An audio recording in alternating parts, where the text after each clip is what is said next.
Committee will come to order. This morning, the Finance Committee meets to discuss 4 nominations that will round out President Biden's team leading the Treasury Department. Lily Batchelder is nominated to serve as Assistant Secretary for Tax Policy. Professor Batchelder is not only a leader when it comes to crafting tax policies that bring working Americans into the economic winner's circle, she is also a friend of the committee. And along with Senator Bennett, I serve on the Intelligence Committee. I'm not going to get into any classified kind of matters, but suffice it to say, this is a group that has plenty of friends here in the committee, and they were actually kind of duking it out almost to see who would introduce our nominees. And kidding aside, we're just particularly proud of Professor Batchelder, who's an alum of the committee, and we're glad that she's here. From 2010 until 2014, she served as Chief Tax Counsel to then Chairman Max Baucus, later became the Deputy Director of the National Economic Council under President Obama. She's always been an advocate for the proposition that tax policy isn't just about revenue. She knows, for example, that tax policy can drive inequality or to help solve it and create high-skill, high-wage jobs for the country. So we are always welcome to have Professor Batchelder to the committee. While we're on the topic of those that we know well and appreciate, John Davidson is nominated to serve as Assistant Secretary for Legislative Affairs. He, too, is well known and respected in these corridors. For a decade, he served as Chief of Staff to Senator Bennett. People who worked with the two of them know that Senator Bennett's team has been the gold standard when it comes to designing and building support for policies that help working families and the middle class in the country get ahead. Mr. Davidson brings decades of Capitol Hill experience to his nomination, and he played a key role in the transition that helped the Biden administration hit the ground running on January 20th. Ben Harris has been nominated to serve as Assistant Secretary for Economic Policy. If President Biden is known for one thing, it is his lifelong principled commitment to working people in downtrodden communities like Scranton, Pennsylvania. It takes a lot of hard work and a lot of planning, never more so than during a severe jobs crisis, to build an agenda of fresh, bold economic policies reflecting those core Biden principles. Dr. Harris has been right at the heart of that process. His work has proven wrong anybody who thought that the Biden administration was going to take half measures rather than big strides to help people get ahead in the wake of the COVID crash. And finally, Nellie Liang is nominated to serve as Undersecretary for Domestic Finance. So many have followed her work and have been in touch with me to praise her work. I think it's important to note that at the outset because there hasn't been a Senate-confirmed official in this job since 2014. So I'm pleased that President Biden has put forward such a highly qualified nominee. Dr. Liang has 3 decades of experience at the Federal Reserve. She was the first ever director of the Division of Financial Stability on its creation in 2010, coming out of the Great Recession. Her experience in that job is going to be key to her work at the Treasury Department, leading an office on protecting our economy from risks and from downturns. Bottom line, the group joining the committee today is an all-star team of economic policymakers focused on giving everybody in this country a fair shot and a fair opportunity to get ahead, not just those at the top. The nominees are highly qualified. They're going to be strong additions to Secretary Yellen's leadership team at the Treasury Department, along with Deputy Secretary Adeyemo. And this committee is going to lean often on their expertise. Tomorrow, the committee is going to have a debate as well, so that colleagues know, aimed at bringing our system of energy taxes, 44 separate energy taxes, into the 21st century and creating a wave of new, clean energy jobs for our country. The committee is working on changes to the international corporate tax system based on the proposition that, again, everybody ought to pay their fair share, even the big mega corporations that got a huge tax handout from the 2017 Trump tax law. And the committee is working with Treasury on the new child tax credits, as well as efforts to close the tax gap and rebuild the IRS resources to crack down on cheating by high flyers. So there are lots of areas that I know our nominees are going to be asked about this morning. I want to thank them again. We'll welcome Senator Crapo's opening remarks, and then we have some formalities, and we've got some introductions. Senator Crapo. Thank you, Chairman Wyden. Today we welcome 4 nominees for positions at the Department of Treasury. Congratulations to each of you on your nominations. Treasury is responsible for implementing laws and congressional intent concerning tax, economic, fiscal, financial, and national security issues. Over time, the Treasury Department's responsibilities have expanded. With increased responsibility comes the need for transparency and accountability. Each of our nominees, if confirmed, should recognize this committee's oversight responsibilities to the American people regarding Treasury policies and activities, including activities at the IRS. So far this Congress, the Department has not adequately recognized the need to be transparent and accountable to this committee. Today, I'm interested in learning more about policy positions and advocacy of our nominees.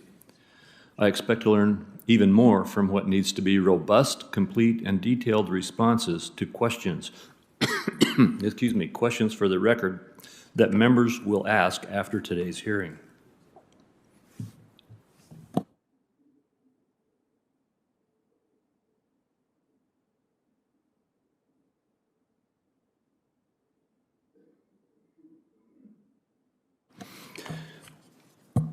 This is particularly important as I do not support many of the tax, excuse me, I'm getting a frog in my throat.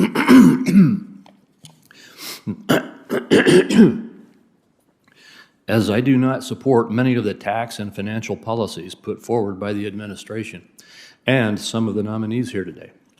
While we do not have to agree on every policy, we do need to agree on reasoned debate and dialogue driven by the facts. Americans are still recovering from the largest negative economic shock in modern times, with records stemming from the pandemic. We continue to hear of businesses having difficulty finding employees willing to work at market wages. Inflation has risen, igniting the prospect of a budget-crushing increase in interest rates. This is no time to enact massive increases in domestic and international taxes, to further impede labor market adjustments, or to punish low and middle income workers with higher energy costs and increased gas prices at the pump. The Tax Cuts and Jobs Act of 2017 spurred economic activity and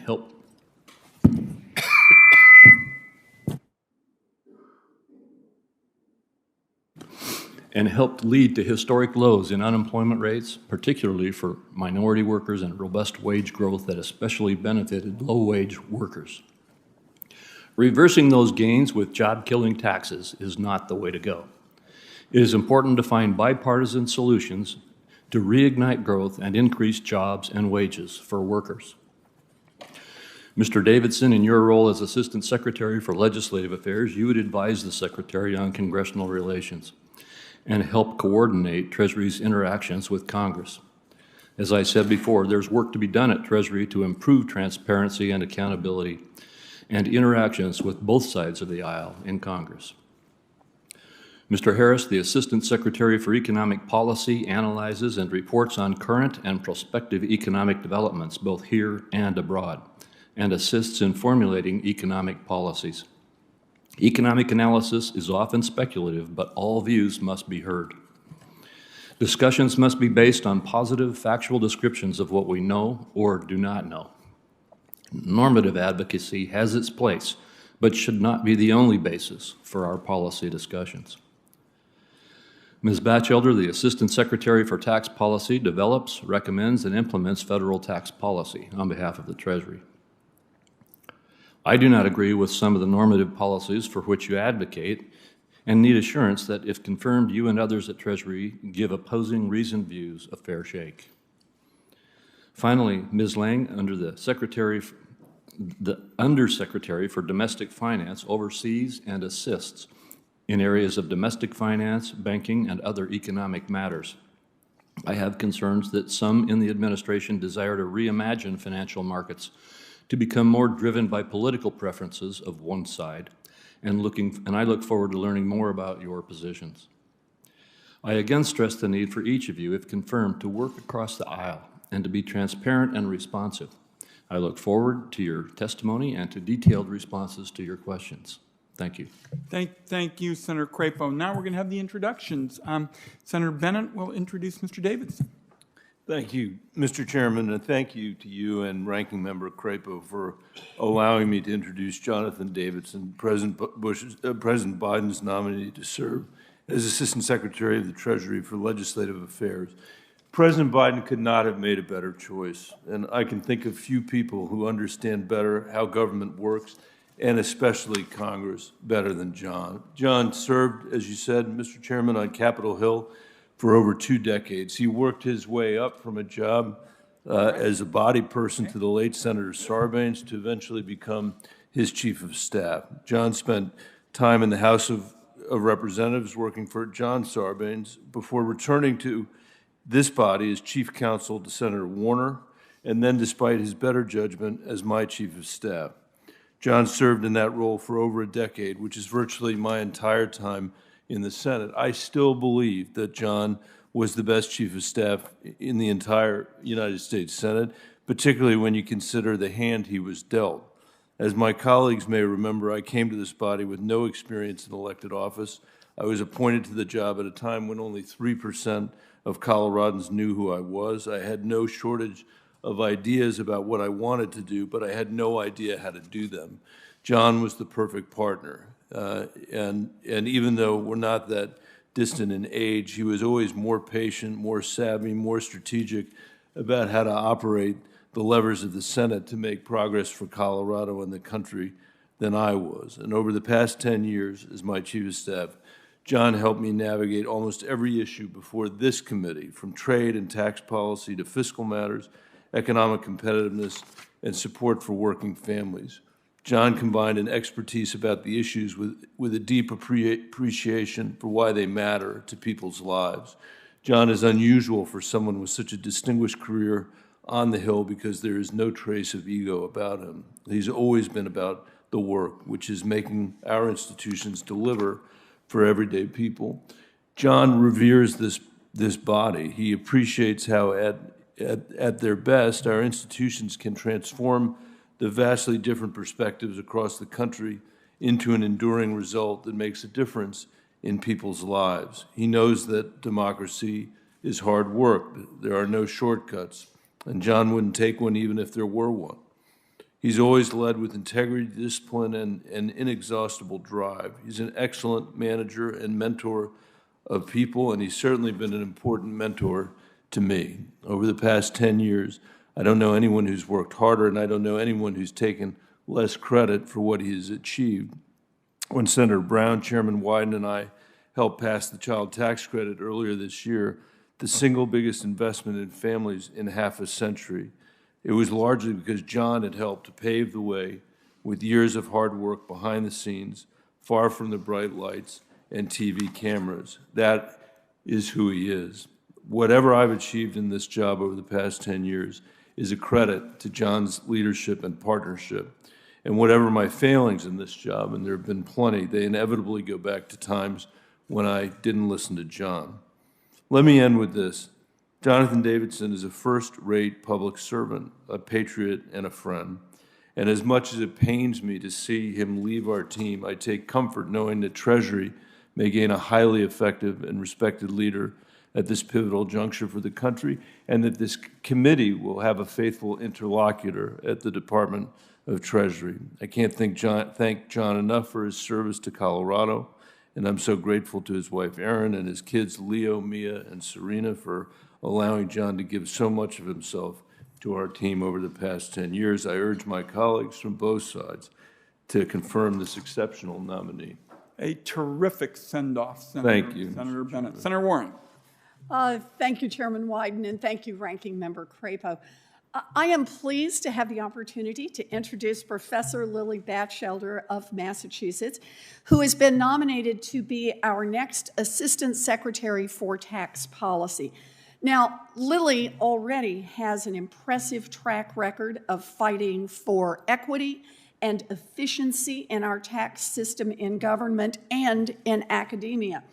and she has the expertise to get the technical details of tax policy right, to make sure that it really delivers on creating a fair system that works for everyone. Lily received her bachelor's degree in political science with honors and distinction from Stanford University, her MPP from the Harvard Kennedy School, and her JD from Yale Law School. She is currently the Robert C. Koppel Family Professor of Law at NYU School of Law, where her academic research has covered many critical issues, including making sure that the rich pay their share, all the way to examining how tax policies impact families. She has written about the benefits of a wealth tax, go Lily, and she has detailed how Trump's child care proposals have left out low-income families. She also recently co-founded NYU's Tax Law Center. It serves as a strong public interest voice on tax law to balance out lobbying by the wealthy and big corporations. Lily also has extensive public service experience. She was appointed by President Obama to serve as deputy director in the White House National Economic Council and deputy assistant to the president, where she was responsible for tax and budget issues, including tax reform, retirement policy, and low-income benefits. She also served as Majority Chief Tax Counsel on the Senate Finance Committee, and thus, as the chairman pointed out, is well known already to many of us. This is a critical time for tax policy. We must make big, bold investments in American families, and we must make equally big and bold changes to our tax policies to make sure that the wealthy and the giant corporations are paying their fair share. Lily Batchelder has the experience, she has the expertise, and she has the principles to work with Congress on the legislation and on the implementation that are required to make much-needed reforms to our tax policy. Lily is a person of deep values and great integrity. So I want to say welcome, Professor Batchelder. We are pleased to have you here. We're looking forward to today's discussion. And like Senator Bennett, I urge all of my colleagues to get to know you. I believe they will want to support you in this hearing and want to support you in your work at the Department of the Treasury. Thank you. Thank you, Senator Warren. And now we have our nominees. What we have to do, we're going to hear their openers, and then we've got a standard set of questions, and then the members will start talking about what they're interested in. Ms. Batchelder, please. Mr. Chairman, Ranking Member Crapo. Yeah. Turn this on, is that on? Ranking Member Crapo and members of the committee, thank you for the opportunity to appear before you today, and thank you, Senator Warren, for the very kind introduction, and to Chairman Wyden. It is an honor to appear before this committee, having served as the Chief Tax Counsel under former Chairman Baucus for 4 years. And being a tax person, that was a dream job, and I'm humbled today to be considered for another dream job, which is serving as Treasury Assistant Secretary for Tax Policy. I have great respect for this committee and the critical nature of its work. We face immense challenges as a country in navigating the pandemic and the economic recovery, in tackling long-term fiscal challenges, and in doing so in a way that increases opportunity for all Americans. If I'm fortunate enough to be confirmed, I would strive to be a strong partner to you in this work. I've spent most of my career working on tax policy, and I'm passionate about its role in advancing shared prosperity and economic mobility. Tax revenues fund many of our critical social programs. Tax benefits can curtail or exacerbate our disparities by income, wealth, race, ethnicity, gender, and geography. At the same time, well-constructed and well-implemented tax policy can minimize any associated gaming or distortion to business activity, while poorly constructed policy can do the reverse. This is one of the things I love about tax. It is simultaneously about high-level values, but also practical technical details that create opportunities to work across the aisle. There are many aspects to this position, which I look forward to if I'm confirmed. I would hope to contribute to and advance President Biden's policy agenda to further our economic recovery, build back better, promote racial and gender equity, and address the climate crisis. This would include working with you and your staffs to make sure any agreements you reach are drafted in technically sound ways. I would also work to ensure that Treasury issues timely and sound guidance on tax issues that's consistent with congressional intent and responsive to input from a broad range of stakeholders. Finally, I would strive to serve as a strong partner to the IRS on tax implementation and administration. This would include new programs they've been tasked with implementing, like the fully refundable child tax credit, and also their ongoing duties like taxpayer service. For many years, the IRS has been asked to undertake a very large and expanding set of responsibilities with until recently flat or declining funding. I would work to assist them in any ways the Office of Tax Policy could, because we all benefit from a well-functioning IRS. If confirmed, I'm committed to engaging with you on a bipartisan basis. Over the course of my career, I've worked in the public, private, academic, and nonprofit sectors. These experiences have taught me to see tax policy from multiple perspectives and how to work effectively and constructively with people who may have different views than my own. My family could not join me today because of the pandemic, which might be a good thing because we have a 15-year-old daughter, Maya, who'd probably be tearing apart this hearing room and waving to each of you. But she reminds me every day why public service is important, to make a better world for her, and even more so for all the children growing up without the financial security and other advantages we're lucky to be able to provide her with. I want to thank my family, especially my partner, Peter, my parents, brothers, and in-laws, for their love of support. Without that support, including their care for Maya, I probably wouldn't be in a position to undertake this role with such large responsibilities that I take so seriously. Thank you for considering my nomination, and I look forward to your questions.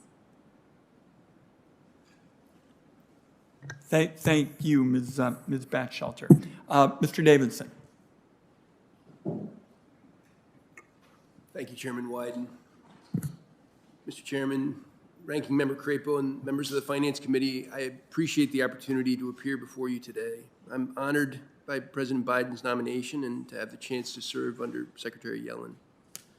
And Senator Bennett, I'd like to express deep gratitude to you for the way overly kind introduction and all of the words that you said I could easily turn around and say about you. I am deeply grateful for the work I've been able to do with the Senator. I've spent almost half my career with him, and I've learned so much about the long game and decency and thoughtfulness from Senator Bennett and his team. I'm also so proud of our work that we were able to do together during that time. Most recently, it's been an absolute thrill to see his and Senator Brown's American Family Act, not to be mistaken for the American Families Plan, become law, which will lift nearly 50% of this country's children out of poverty in one single year. I'd also like to thank Senator Warner, from whom I've learned so much as well, for his friendship and extraordinary support. And as Senator Bennett mentioned, I started my career with Paul Sarbanes, who passed away late last year, and he was another mentor, as is Senator Bennett. And he's dearly missed by me and my family. He is someone who made me understand and appreciate the historical conscience of the Senate. And I want to extend gratitude to John Sarbanes, his son, who's been so successful in the House of Representatives and helped me learn to navigate the ways of that body. Finally, and most importantly, I'd like to thank my family, my kids, Leo, Mia, and Serena, who all make us so proud almost all of the time. And I know nominees often throw around hyperbole, but my wife, Erin Sheehy, is the reason I've been able to make it through anything difficult in my adult life. She's been absolutely critical throughout this process, and I've said more than a few times, she's carried me and my family. And the same goes to my brother, who's the best older brother anyone could ever have, and to my father, who's been an example of the very best in parenthood and in life generally, and who taught me about politics, diplomacy, and public service. And finally, to my mom, whom we lost earlier this year, but whose relentless commitment to the underdog continues to inspire me every day. Thank you, and I love you all. The partnership between Treasury and this committee and Congress overall is so important to the federal government and to the country. Just like all of you, the Treasury Department is working hard to help us recover from the pandemic and the related economic crisis. Treasury is implementing significant relief and recovery efforts and working on policies to strengthen our economy, to repair gaps in our nation's infrastructure, and to remedy uneven access to the American dream. And it's doing all of that work on top of its substantial day-to-day responsibilities, like financing the government and implementing foreign economic sanctions. I fully appreciate how much we need to work closely with this committee and its legislative and oversight functions to succeed in these efforts. If I'm confirmed, my goal will be to serve as a reality broker between Treasury and Capitol Hill, where we can provide information to members of Congress to help them do their jobs and aid their constituents. We should do so fully. Where we cannot, we should provide a clear and cogent explanation as to why not. I am privileged to have spent the majority of my career working on Capitol Hill. I've learned so much about trust and character up here. And I've also learned to be cognizant of the fact that there's always even more that I do not know. I recognize that almost everyone who comes to work here has good intentions. Most of the members and staff are true patriots who want to help our country. I also know that most of the good work we can all do together happens beneath the political din and sensationalized conflict, something I learned from Senator Bennett. If confirmed, I will listen to you and work with you to make real progress for every American. To conclude, I want to thank the chairman, the ranking member, and their staffs. We all recognize how much work, in addition to nominations, everyone has to do on this committee. And I am grateful for the effort it took to prepare for and conduct this hearing. Thank you, and I look forward to your questions. Thank you, Mr. Davidson. Mr. Harris. I would like to begin by thanking Chairman Wyden and Ranking Member Crapo for considering my nomination. I would also like to express heartfelt gratitude to President Biden for his nomination and to Secretary Yellen for placing her trust in me to serve in this role. Please allow me to also acknowledge my oldest daughter, Lillian, seated behind me. As a father, I have tried to instill in my daughters a deep appreciation for the value of democracy, and it is a true privilege to invite Lily to witness the inner workings of our democratic system firsthand. Seated here today, I suspect I share the same humility felt by many others before me. It is truly an honor to be considered as the successor to a storied group who have held this role previously, including economists of remarkable talent, serving under both the Republican and Democratic administrations. Prior Assistant Secretaries for Economic Policy include Phil Swagel and Richard Clarida, now respectively CBO Director and Vice Chair of the Fed, who held this role under President George W. Bush. Prior Assistant Secretaries also include Janice Eberly, Karen Dinan, and Alan Kruger, all of whom I've had the privilege to report to at some point in my career, and all of whom I admire deeply. Should I be confirmed, I will strive to live up to the legacy set by these economists and others who have served in this role. Under the leadership of these prior secretaries, the Office of Economic Policy at the Treasury Department has earned a reputation for providing unbiased, high-quality empirical analysis to the Treasury Secretary and other policymakers. As an ardent supporter of evidence-based policy, I regard this approach as a critical step to making sound and effective policy.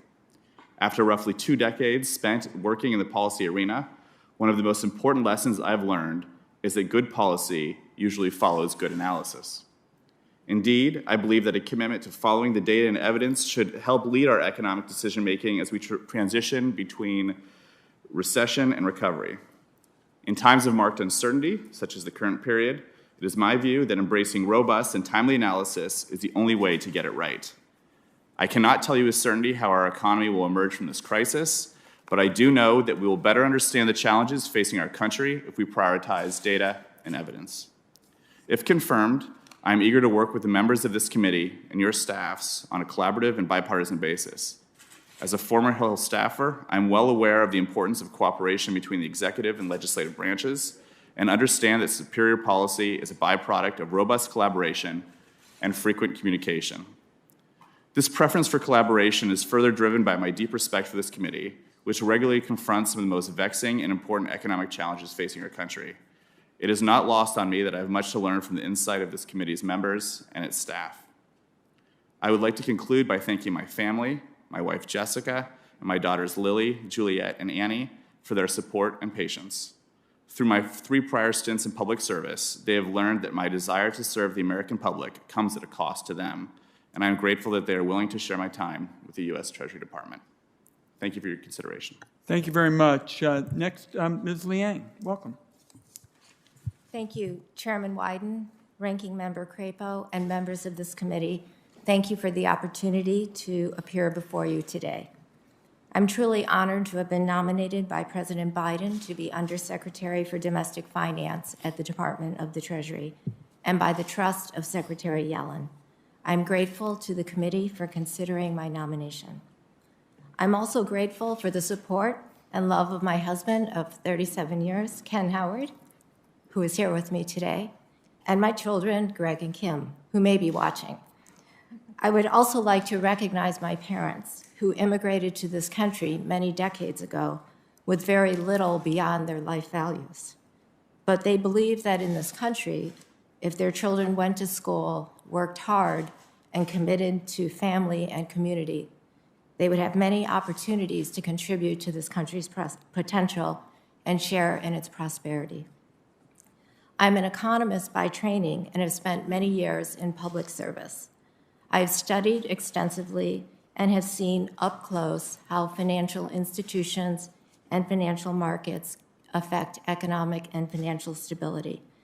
I'm committed to applying those insights from that experience, as well as from data, research, and broad outreach to policymaking.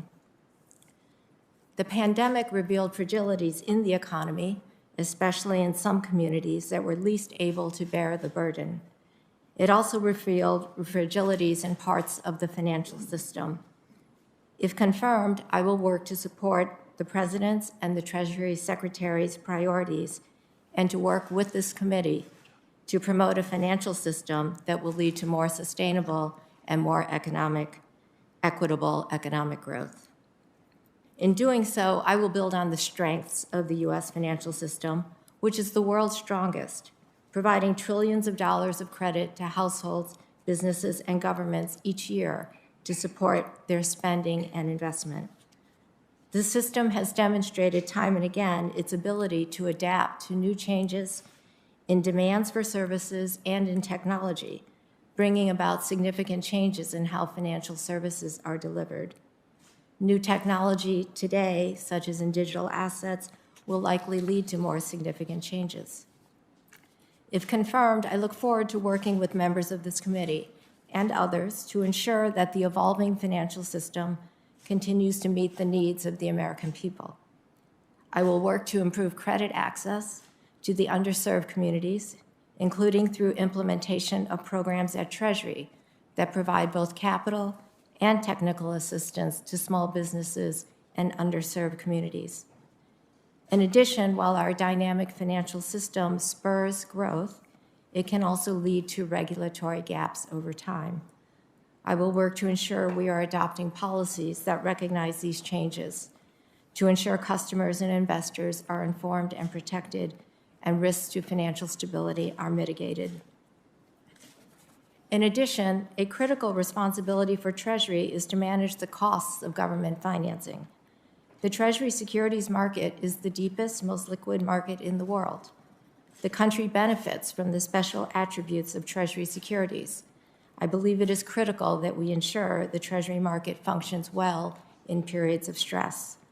If confirmed, I will work to provide an assessment of recent changes in the markets and recommend policies as needed to ensure a robust, resilient Treasury securities market.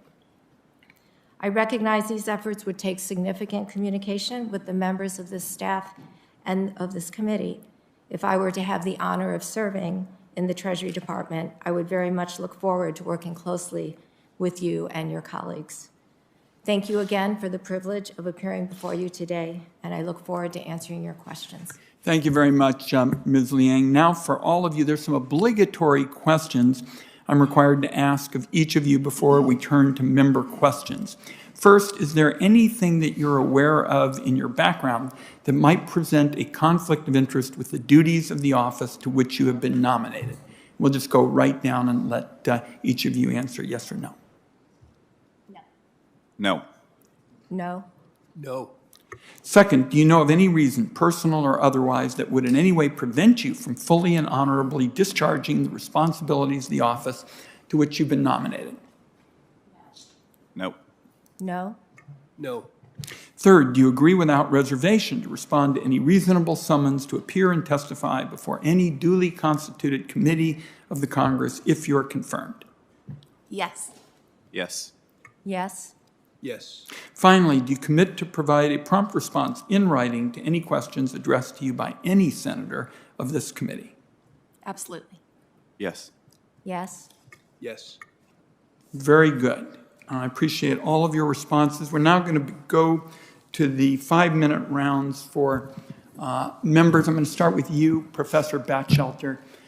To me, as our tax policy point person, the debate really starts with the fact there are two tax systems in America.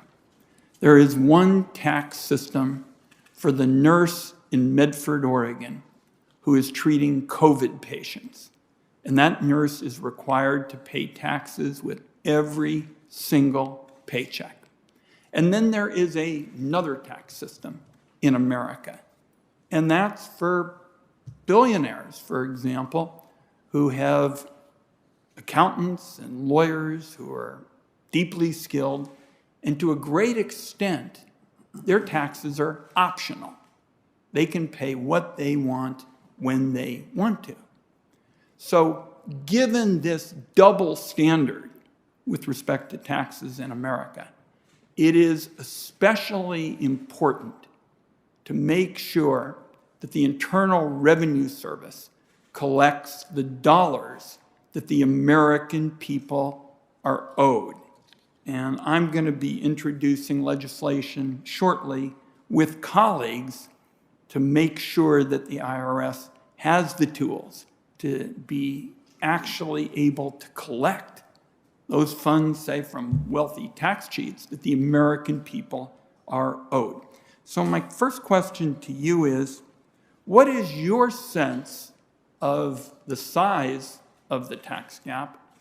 And then how often should the Internal Revenue Service update the analysis? Because when we looked at it last, it was like practically from yesteryear. And so tell us, by way of starting, your sense of the size of the tax gap and how often should the Internal Revenue Service update it, please. Thank you for the question, Mr. Chairman. And the tax gap, I think, is a critical issue that I would look forward to working on if confirmed. In terms of the size of the tax gap, the most recent estimate is based on tax years 2011 to 13. And overall, Treasury recently put out a report estimating that the tax gap amounts to at least $7 trillion over the next 10 years. I think that report from tax years 2011 and to 2013 is probably an underestimate for several reasons. One is it's just based on old data. The economy has grown, so you would need to update it for the growth of the economy and inflation. The second is that the IRS budget has been cut substantially as a share of GDP since then. And so probably the tax gap has grown as a result of weaker enforcement and weaker taxpayer services. The third, the tax gap is calculated based on very detailed audits of a small number of taxpayers. And those audits can miss a lot. So there's a long line of research finding that the tax gap is especially large when there's limited or no information reporting. And you mentioned a nurse working with COVID patients probably has all of her income reported on her W-2. But there are other forms of income that aren't wage income that there's no information reporting on, and those are disproportionately types of income that are earned by high net worth individuals and large corporations. And those types of wealthy taxpayers also can severely outgun the IRS. So I remember in private practice, I briefly worked on a client matter for a high net worth individual who had something like 30 different partnerships that they owned, and all these partnerships owned each other. And I could not make heads or tails of the issue, and they were supposed to be our client. So I just imagine what it would be like to be an IRS employee trying to figure this out. I want to get into one other area, just on Yeah. the issue of how often you think it would be appropriate for the IRS to update. Yes, that's something that, if confirmed, I would love to work on it being much more frequent, ideally annually. I would certainly need to get briefed by Treasury staff and the IRS, but I think we can learn a lot by more frequent reporting on the tax. Let me get in one more, and that is tax policy to a great extent is also about how we make this country more competitive, how we get the high skill, high wage jobs that we all want for our constituents. In this regard, Senator Brown and Senator Warner and I have all come together to lay out a proposal to really have a framework for international taxation. And in particular, what triggered my interest were these flagrant examples of companies stashing profits in tax havens instead of investing in America. And it's those kinds of changes that the three of us are trying to put in place. Give us, as part of my final question, your sense of how the committee ought to look at tax policy as it relates to competitiveness and making sure it's a tool to get those high-skill, high-wage jobs for Americans. Yes, I share your concern about competitiveness. I think that should be one of the things that we always look at when evaluating tax policy proposals. And in the international sphere, we should also look very carefully at incentives to invert. And I'm aware of the proposal that you and your colleagues have put forth, and would be very eager to work with you if you're confirmed on the Office of Tax Policy assisting in any ways we can. International tax is very technical, so would be eager to work together on that. We'll look forward to it. And obviously, there are a lot of pieces that go into the mix of ensuring we can outcompete everybody, and whether it's education or infrastructure and the like. We're going to need your counsel on tax issues. Senator Crapo. Thank you very much, Mr. Chairman. And Ms. Batchelder, I'd like to start out with you as well. You may be aware that yesterday I sent a letter to Secretary Yellen with strong concerns about her strategy at the OECD. I'm very concerned that, from what I understand, the administration's proposal is to proceed with doubling our GILTI tax rate, the only existing international minimum tax that's in place, before there is even an OECD agreement in place with regard to other countries moving. I'm also very concerned about whether the administration will insist that digital service taxes that unfairly discriminate against U.S. companies be eliminated as a condition in these negotiations. Could you please respond? First, do you agree that the United States should move ahead changing its own tax policy with regard to the GILTI rate before the OECD negotiations are even concluded? So I should say first that I would look forward to getting briefed on these issues if I was lucky enough to be confirmed. In general, there are both the negotiations, as I understand it, going on with the OECD, and then legislative proposals that the president has put forth. And if I was confirmed, I would be very eager to assist in conversations about those proposals. They would, of course, require the approval of Congress, and would be eager to work and discuss areas of cooperation on a bipartisan basis. What about digital service taxes? Do you believe that digital service taxes should be a part of a ban on digital service taxes, or at least managing them in a way that's fair and equal, should be a part of any agreement at the OECD? As I understand it, Treasury has put forth a different proposal than the previous discussions under which some other countries had been proposing digital service taxes. In general, I have a bias against taxes that target a specific industry, and certainly against those that are focused just on U.S. companies. And even if it was just an industry as a whole, I think there'd need to be a very strong reason why tax would focus on a specific industry. Well, I'd encourage you, if you're confirmed, to use your voice at Treasury to advocate that the United States not enter into an agreement or not pursue raising our taxes before there is even an OECD agreement, and that we protect against discriminatory digital taxes. Mr. Davidson, on the same issue, Treasury surely has performed analysis of how proposals it's contemplating at the OECD have, or that it's contemplating, will affect U.S. headquartered companies. Will you commit to advising Treasury to provide Congress with quantitative and qualitative analysis that it has performed on its international tax proposals in the OECD framework, if you're confirmed? I appreciate the question. Excuse me, I'm sorry.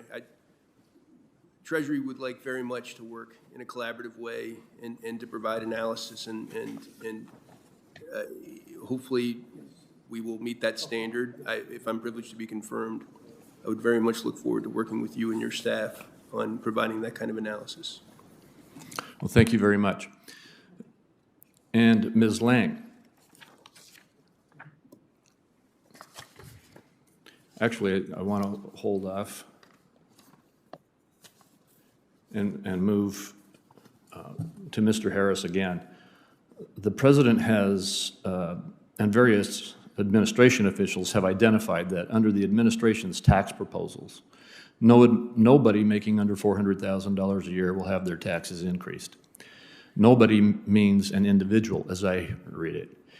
However, at various times, some administration officials have changed that description to be a family rather than an individual. Making less than $400,000 would pay increases in taxes. Given that you're currently employed and working at Treasury, is it your understanding that the administration's position on taxation is that no individual making under $400,000 will pay taxes, or is it that no household will pay more than $400,000? Senator, it's my understanding that in the American Families and American Jobs Plan that was laid out by the Biden administration, the definition of the taxpayer who would be protected from any tax increase of any sort differs slightly for single taxpayers versus married taxpayers. And for single taxpayers, it's around $460,000, and for married taxpayers, it's in the low 500s. I'm sorry, I don't have the exact numbers. All right, thank you. Ms. Liang, my time has run out. I was going to ask you an FSOC question, but I'll send it to you in writing. Thank you. And just so we're clear on this question of discriminatory digital taxes, and I see Senator Grassley here, and he and I have teamed up on this, for years. This is the equivalent of a digital dagger aimed directly at our high-skill, high-wage companies, and there's going to be bipartisan opposition to it. Next is Senator Cantwell. Thank you, Mr. Chairman. Thank you so much for the nominees' willingness to answer questions. I would start with Ms. Batchelder. I know that the President wants to do something to make housing more affordable. My colleagues, Senator Young, Senator Wyden, and I, and Portman, have all led the charge on trying to increase the low-income housing tax credit. It's a very important tool. In 1986, the low-income housing tax credit was started and built nearly 3.5 million affordable housing units. Our bill would try to rehabilitate over 2 million affordable housing units over the next 10 years. What is the President's plan for extending the low-income housing tax credit? Thank you, Senator, for the question. And I share your concern about the affordable housing crisis in this country. As I understand it, the President's American Jobs Plan includes a number of proposals, both tax and non-tax, to expand access to affordable housing, including a substantial expansion of the low-income housing tax credit. And if confirmed, I would look forward to working with you on these proposals and any others that would address this important issue. Is there something right now that you think needs to change in the tax credit to make it to be an improved product?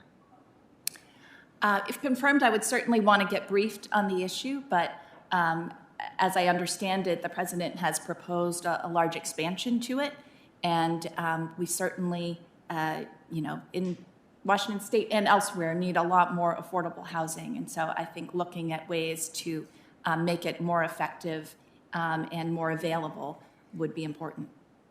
Thank you. Another issue that, I believe needs attention is the unfair competition that has basically impacted local journalism. In the COVID relief bill, we were able to propose a bipartisan support for making sure that newspapers could continue to retain a workforce. They've lost a huge impact, some as many as 70% of their workers over the last decade because of what has been a challenging transition to digital format, but also some very unfair competitive practices. We're looking at continuing the focus of this, of the COVID bill, because that will run out in some period of time. But we do believe that these legal issues about either antitrust or unfair competitive practices will continue for some time. We think the legal battles and legal challenges to that will take a while.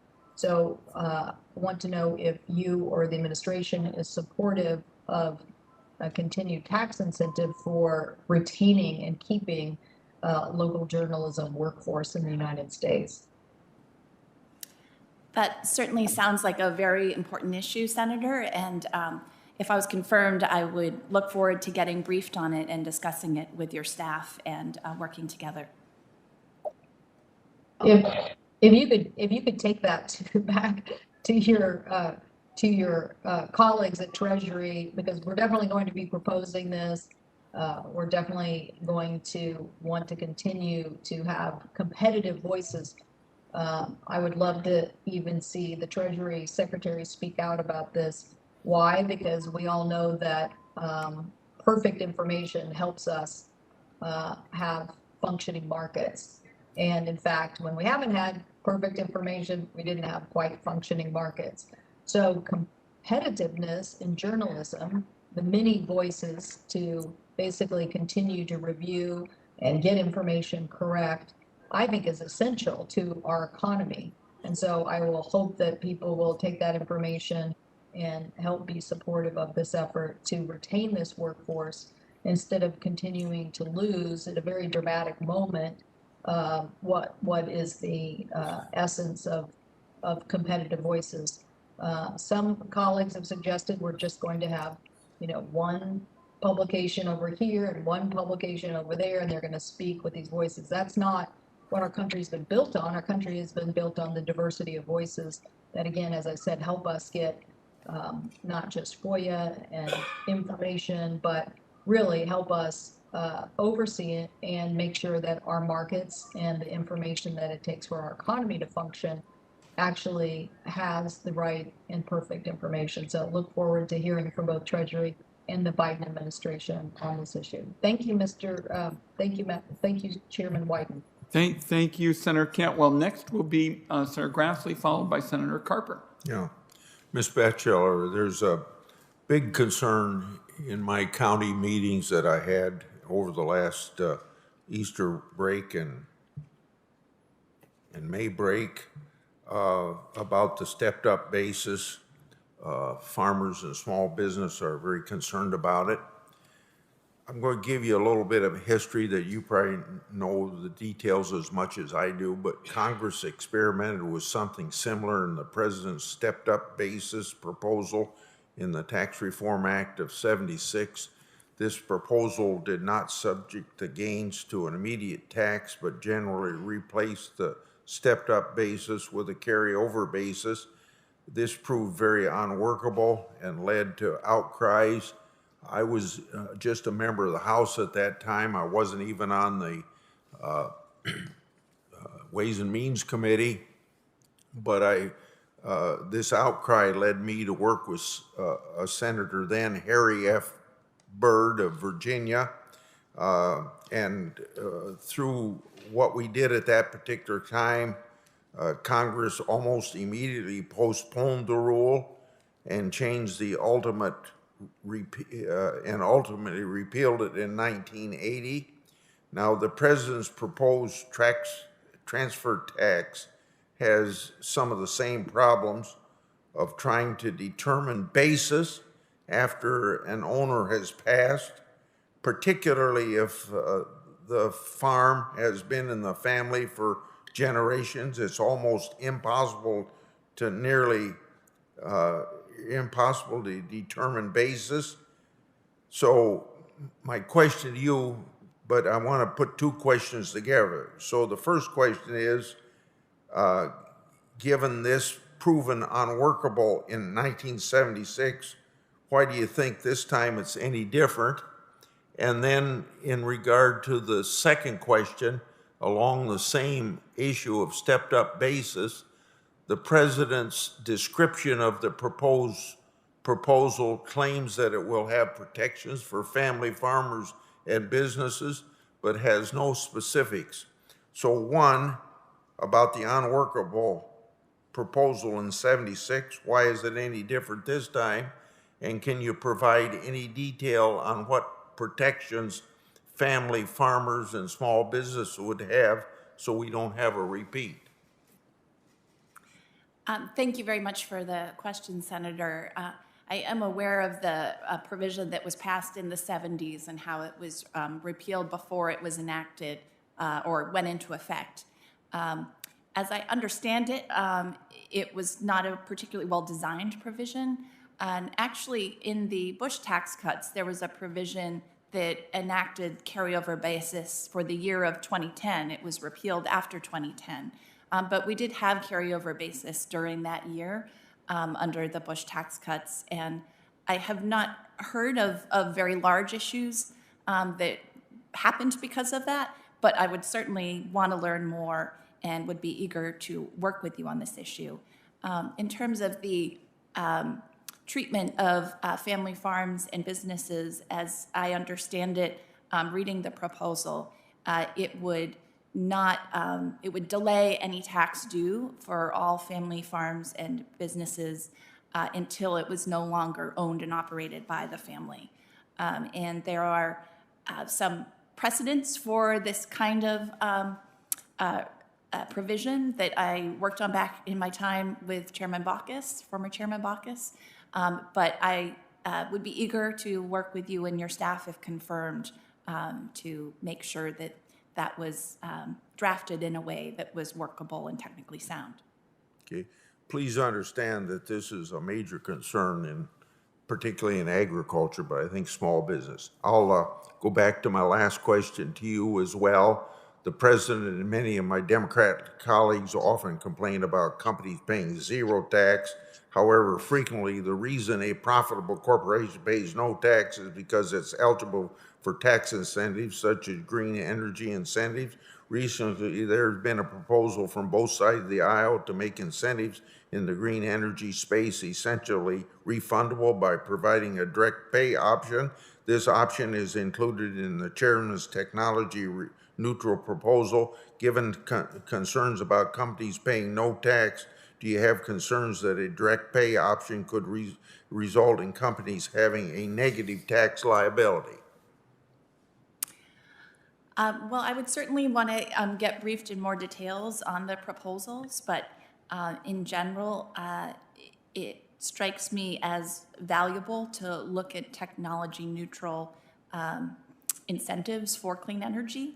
And I guess the rest of your question was about zero tax liability.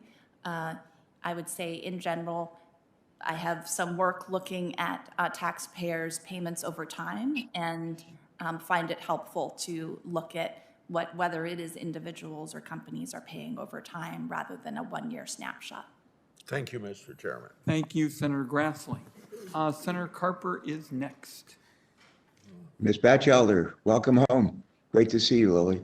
And we want to welcome Benjamin Harris and Nellie, Liang, and Jonathan Davidson as well. Thank you. Congratulations on your nomination.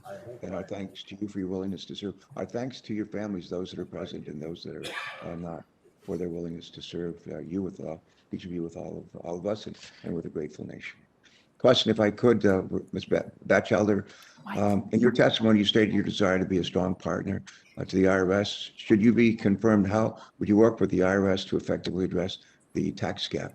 Our friend, Commissioner Reddick, was sitting right where you're sitting, several months ago, and he told us that if we would provide additional dollars for enforcement for the IRS, we would bring in somewhere between $5 and $7 for every dollar that we invested in additional revenue. Sounds like a pretty good return to me. How would you help make that happen? Thank you. Thank you, Senator, for the question and the work on this important issue. And I would be very eager, if confirmed, to work with Commissioner Reddick and work with all of you and your staffs on proposals to address the tax gap. As I understand it, the administration has put forth a proposal both to expand investment in IRS resources and to increase information reporting by asking large financial institutions to provide some more information. And both of those could raise a substantial amount of revenue without changing the law in terms of what taxpayers owe whatsoever. And there are a bunch of different ways that this happens. If the IRS receives more resources, they not only are able to look at more returns where there are, a relatively small number of taxpayers that don't pay the tax they owe. The vast majority of Americans do pay all the taxes that they owe. It would also allow the IRS to invest in its IT systems, which are very antiquated. The foundation of those IT systems is written in a language called Fortran that I confess predates me, and I'm not particularly young. And it would also allow the IRS to expand taxpayer services. And there are also evidence that when there is more taxpayer services, when taxpayers are able to reach someone on the phone, that increases their compliance. So for all of these reasons, I would look forward to working with you on these proposals and any others in this space. Great.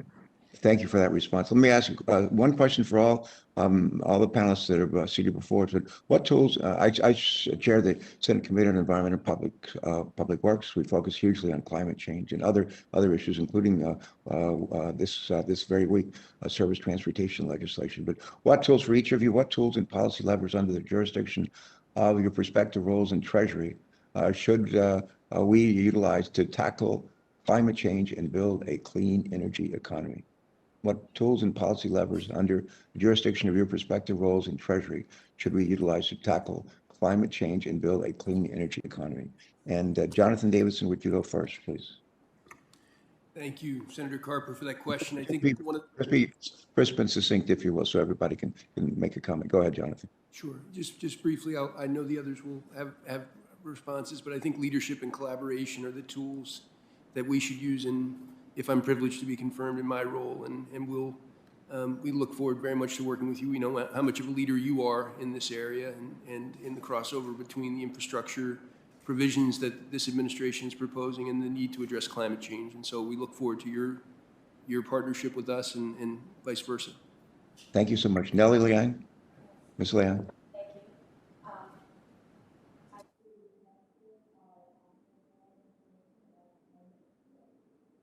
I cannot hear you. Thank you, Senator. Investors are seeking information about climate change, and banks need to better assess their risks. At Treasury, we are working to help develop information to investors so they can make better informed investment decisions. The Secretary, as chair of the Financial Stability Oversight Council, is also working with regulators to assess those risks. They are not, however, directing banks who to lend to or what investments to make, but are in the working to provide the information. Thank you. Great, thank you. Mr. Harris, please.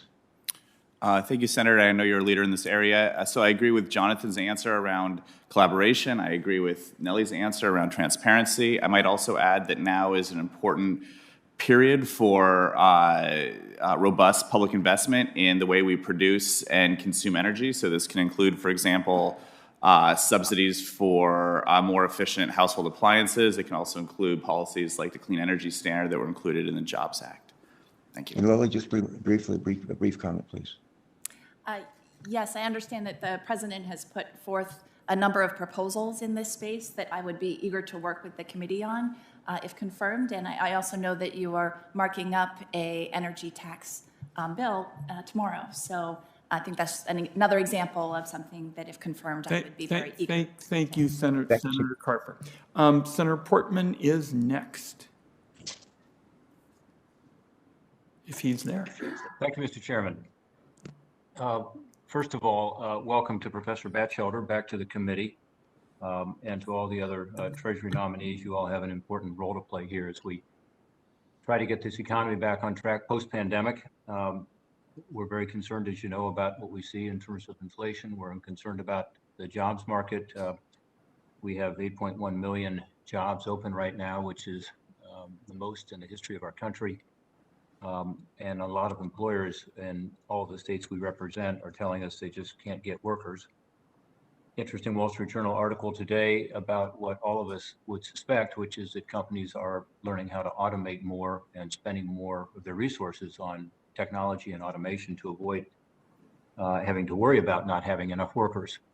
That is not a good sign in my view, although it may lead to a more efficient economy. It may lead to also a lot of these jobs not being available in the future, and that concerns me a lot, and one reason we need to get back to work. The last thing we need to do is make ourselves less competitive. We have a bill on the floor right now about making America more competitive compared to China and other countries, and yet we're talking about changes on the international tax front that would once again make America's workers uncompetitive globally. And I just don't get that. Professor Batchelder, we worked on this issue together when you were working with Senator Baucus, and we agreed as a general rule that we needed to go to a territorial system, and we needed to be sure that we allowed repatriation to occur without the big tax hurdle. And sure enough, that's happened. $1.6 trillion has come back, repatriated since the 2018 time period when the 2017 bill became effective. Higher R&D here in the United States, more capital investment to the tune of hundreds of billions of dollars. So these are all good things, in addition to, of course, wages going up, which everyone expected, who believe that by making us more competitive, we're really making our workers more competitive, which is what CBO thinks. So at that background, I'd like to ask you briefly, Ms. Batchelder, about the tax increases, including this tax increase in what's called the Global Intangible Low Taxed Income, also known as GILTI. It is what we put in place as sort of an alternative to a minimum tax. Other countries don't have it at all. As you know, the vast majority of OECD countries do not. But we put it in place thinking this is a good thing to keep income from being shifted to low tax jurisdictions. And now there is a proposal to increase the GILTI tax substantially, in fact, to double it. I would note that Deputy Assistant Secretary Klausing recently publicly confirmed Treasury's position is to retain the foreign tax credit haircut of 20% on GILTI, also yielding a rate of about 26% plus. So I guess my question to you would be, explain to me how you feel about this. I mean, how can a U.S. company possibly compete globally? Let's say a company in the United States that is competing globally with other global companies when they're not facing this GILTI tax at all, and yet we're saying that the U.S. company would have to pay 21%, maybe as high as 26% on top of the corporate tax rate in the foreign country. How can a U.S. company working abroad, serving customers abroad, possibly compete with that? Thank you for the question, Senator. And I share your concern about the competitiveness of U.S. companies and especially U.S. workers, and also about any tax provisions that create incentives to invert. Personally, I have a slightly different perspective on the likely effects of the president's proposals. While I agree that no other country has a minimum tax exactly like ours, they do have many provisions in place designed to limit the ability to shift profits to low tax jurisdictions by companies resident in their countries that I think are analogous to GILTI. So, for example, many deny participation exemptions for certain foreign countries or lines of business. partially tax foreign earnings of their companies across the board. Many also include CFC rules that are akin to our Subpart F provision, but unlike our Subpart F provision, are not limited to passive income, apply to active income also. And some have interest expense limitations that are stronger than ours. So for these reasons, I support the president's proposals, and but I will also say I am always eager to hear perspectives about how we can make sure that proposals in this space improve the competitiveness of American workers and make sure that we do not have incentives to invert. Okay, well, we have a fundamental disagreement on that, I'm afraid. And I think what you're saying today is a little different than what you used to say with Max Baucus. I don't think there's anything comparable to the 26% plus rate in any of the OECD countries, certainly.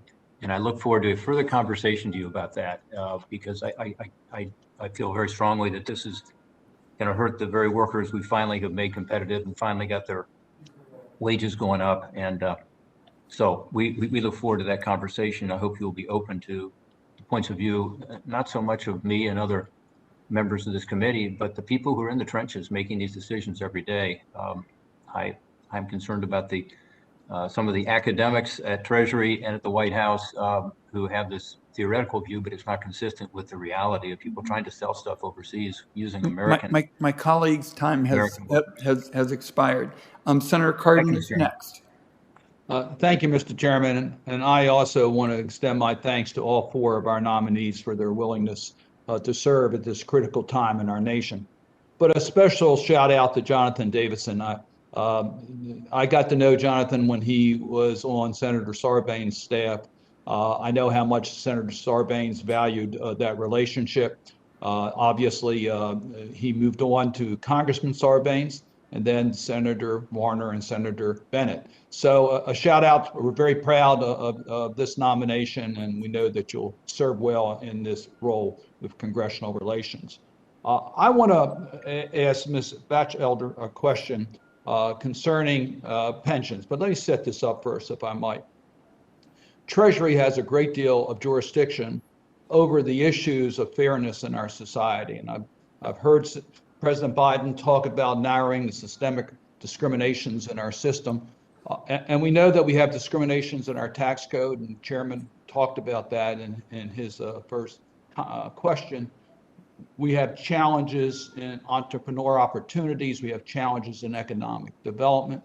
And we also have challenges in retirement savings. We have an opportunity in this Congress to move forward on a bipartisan proposal. Senator Portman and I have introduced legislation, bipartisan legislation, and was introduced by the chair and ranking member of the Ways and Means Committee on the House side. And it really does advance the fairness in retirement savings. It provides easier ways where employers can offer plans to their employees. And when money is on the table, lower wage workers and middle income workers are more likely to participate. We expand dramatically the Savers Credit, which has been a very valuable tool for low-income workers. We cover part-time workers. We provide for lifetime income options, which is, again, much more of need for the lower wage workers. And we deal with those who have student debt. And I want to thank Chairman Wyden for his leadership on that particular issue.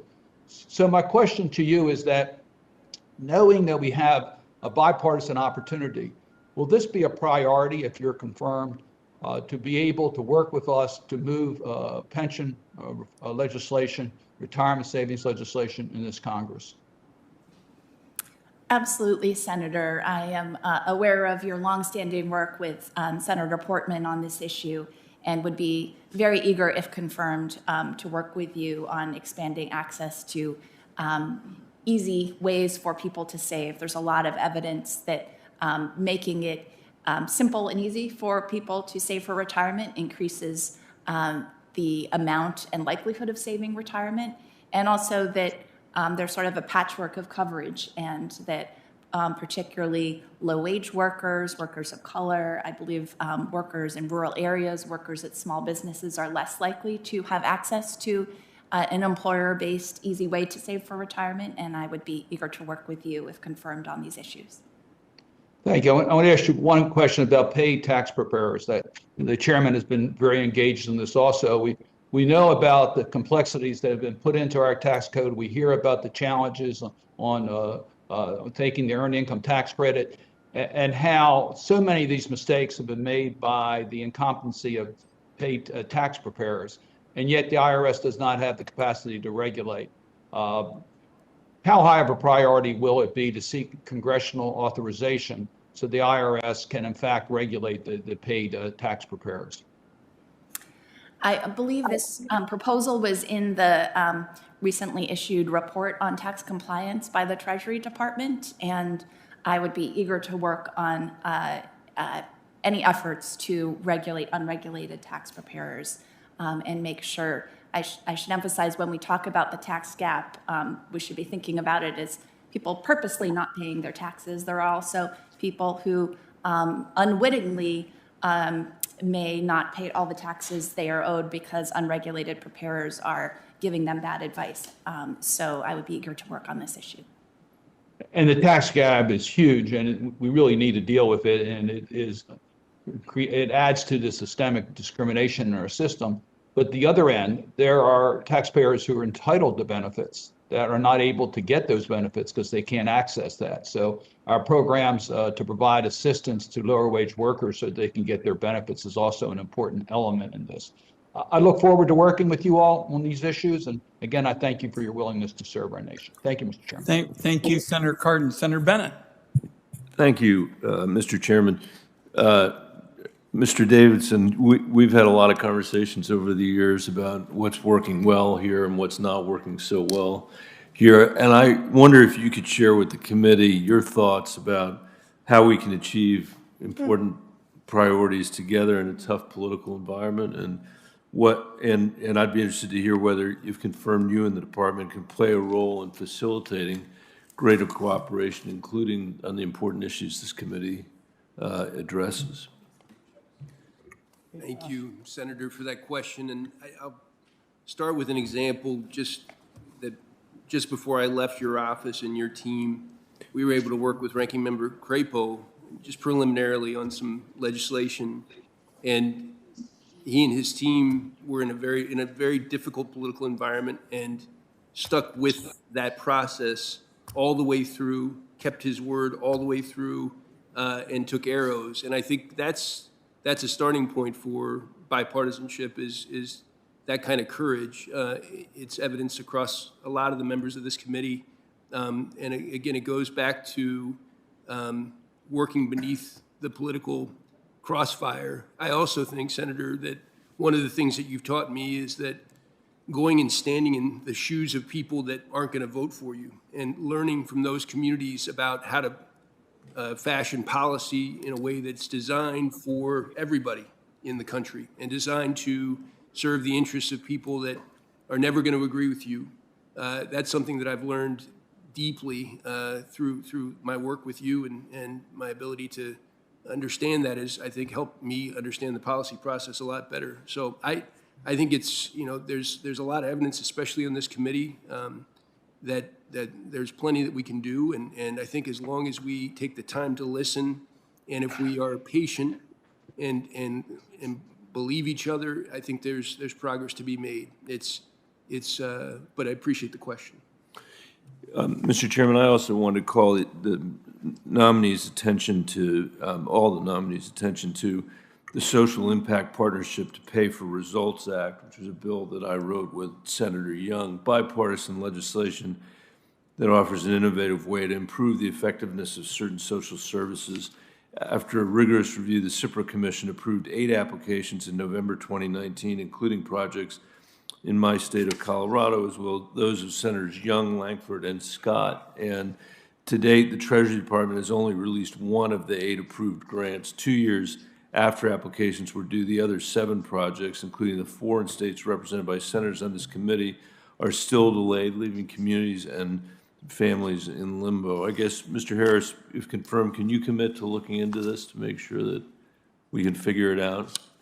Senator, in a word, yes. I know you've been a champion for this important approach, and I'll just quickly note that I have a background in evidence-based policy, and the CIPRA approach is a favored strategy for those that truly want to see effective government. So this pay-for-results approach, I think, is critical, and I 100% commit to making this program more effective. Thank you. And I also want to ask you one further question. Last Congress, a bill that I wrote with Senator Portman and Senator Brown and Senator Young to help curb evictions, help provide a model for the emergency rental assistance program in the COVID relief packages.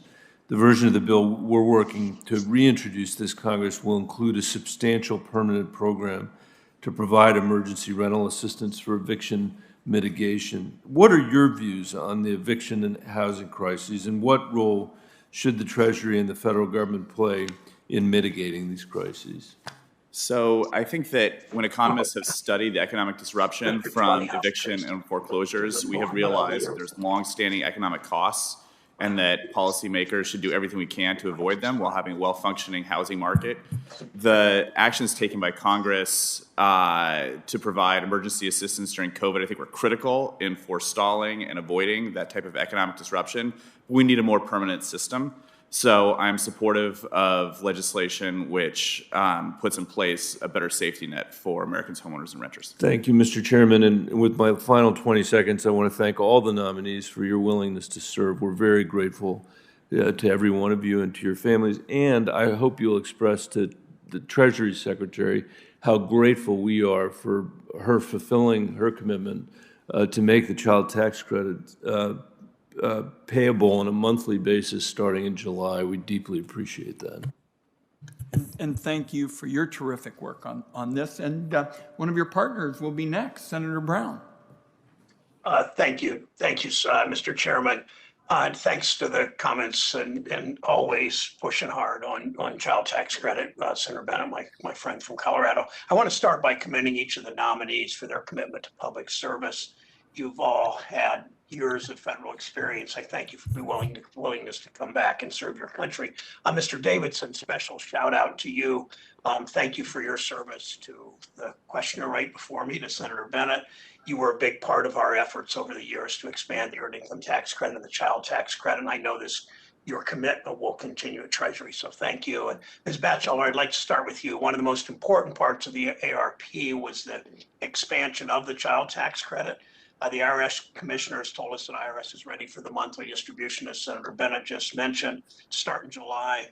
I just want to ask you to work with IRS to ensure as many eligible families as possible take advantage of this credit. Will you commit to us that you will do that? Absolutely. This is such an exciting new program, and as you know, the expansion, including making the child tax credit fully refundable, would cut child poverty by an estimated 40%. And if confirmed, I'd be very committed to working with the commissioner and the IRS, as well as any outside partners, to make sure as many eligible families as possible are taking advantage of that provision. Thank you for saying that. And I noticed a moment ago, Senator Portman's was on the screen, and in my state, 92% of children will be eligible for the child tax credit. Some in a big way refundable, others less so in higher income groups, but 92%. Another question on take up of refundable credits is, 1 in 5 filers eligible for EITC don't get it. What are your ideas for increasing take up of the earned income tax credit? And would you consider acting on recommendations of the Treasury Inspector General to send some EITC refunds automatically? Yes. Again, this is a critical program. Together with the child tax credit, the EITC is lifting 5.5 million children out of poverty even prior to the American Relief Plan. And as you know, take-up is, 20% of people on average are not taking it up, and that is especially the case among folks who do not have dependent children living at home. If confirmed, I'd be very eager to work with the IRS and outside partners on increasing take-up. And while I would certainly want to be briefed on the issue, I would very much consider working with the IRS on TIGTA's recommendation that you mentioned. That strikes me as an excellent way to get much-needed tax benefits to low-wage workers, many of whom would otherwise be taxed into poverty. And I would also be eager to explore ways to increase take-up among workers with dependent children, whether it's through additional outreach, making sure that the letters that do go out are formatted in a way that makes them easy to understand and makes taxpayers more likely to act upon letters notifying them that they're probably eligible for the EITC. And thinking creatively about ways to make it easy for people to file returns so that they can get this much needed tax benefit. Thank you, Ms. Batchelder. And we know the contribution that those dollars going to low-income people, the contribution it makes to neighborhoods and communities as those dollars are spent at the grocery store and the drugstore and spent in the community to pay rent and all the things that will matter. I also serve as chair of the Senate Banking and Housing Committee, which oversees much of the work of the Office of Domestic Finance, including oversight of our housing finance system. We have an affordable housing crisis. Everybody knows that in this country. We need our entire housing system working together to address that crisis, including the GSEs. The Banking Housing Committee heard a lot of consensus on what we need to do to put GSEs on a path to promote long-term stability and make sure they're focused on expanding access to affordable housing. So 2 just real quick questions that can be really yes or no. Mr. Liang, will you commit to working closely with me and my staff on the future of our housing system and on GSEs? And Senator Brown, I believe that's a very important initiative, yes. Thank you, Ms. Langen. Mr. Davidson, will you commit to working closely with me and my staff on issues related to housing finance, to the housing finance system? Yes, Senator Brown, we know about your leadership on these issues and would look forward to that if I'm privileged to be confirmed. Good. Thank you so much to all of you for your interest in public service. And Mr. Chairman, I have 8 seconds and I'm done. Thank you, sir. Thank you very much, Senator Brown. Very helpful. Senator Langford is next. Mr. Chairman, thank you very much. Thanks to all the witnesses as well for your testimony and your work leading up to this. Ms. Batchelder, I want to get a chance to talk to you a little bit about China. That's been a frequent conversation for us on the Hill of late. We have quite a bit of conversation ongoing on China right now. And that deals with not only the economic advantages that China has, but also their competitive advantages with our companies as well and how we continue to balance out. I'm concerned that there's dialogue going on about forming a tax agreement with the OECD or proposing a tax proposal that doesn't require China to be included in that, which that could put a significant disadvantage again to American companies.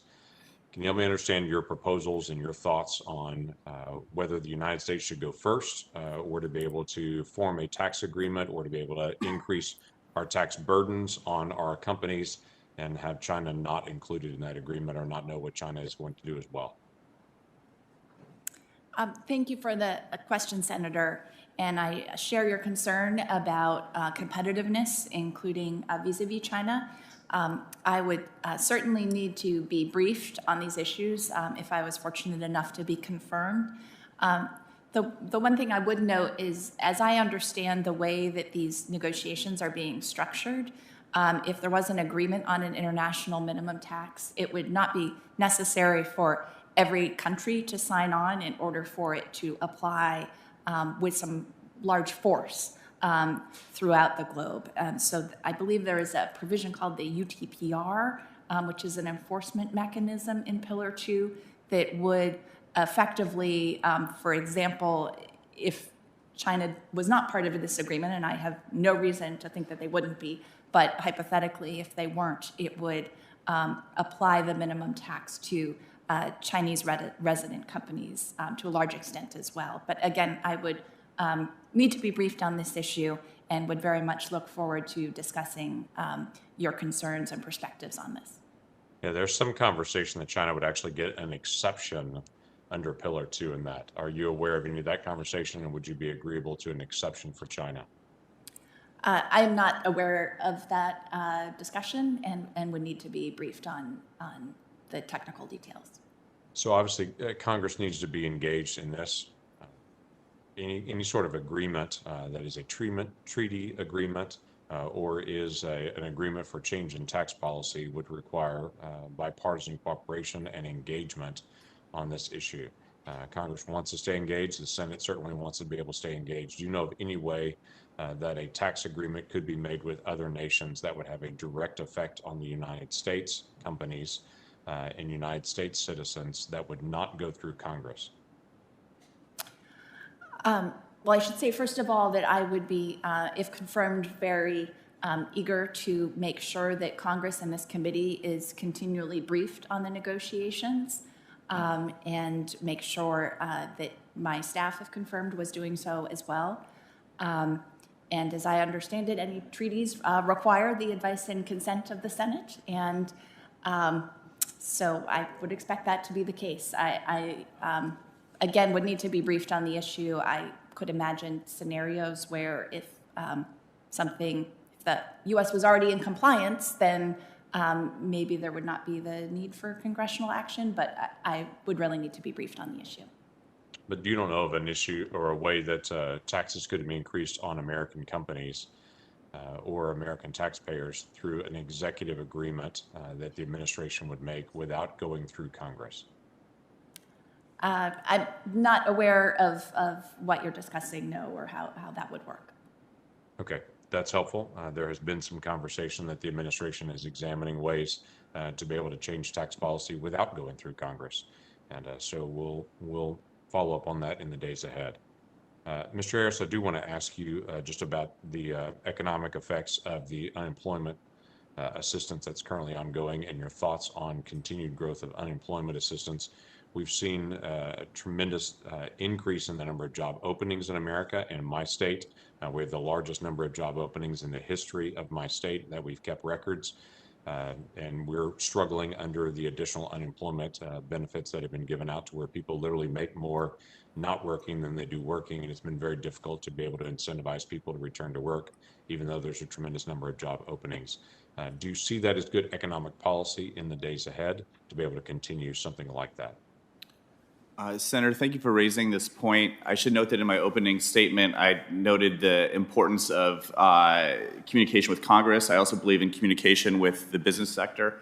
So in my discussions with various business leaders and companies, I have heard this concern that they're finding a hard time in certain instances hiring workers. I will say that I also committed to being evidence-based and looking at studies that have come of the San Francisco Fed and various other educational institutions, universities.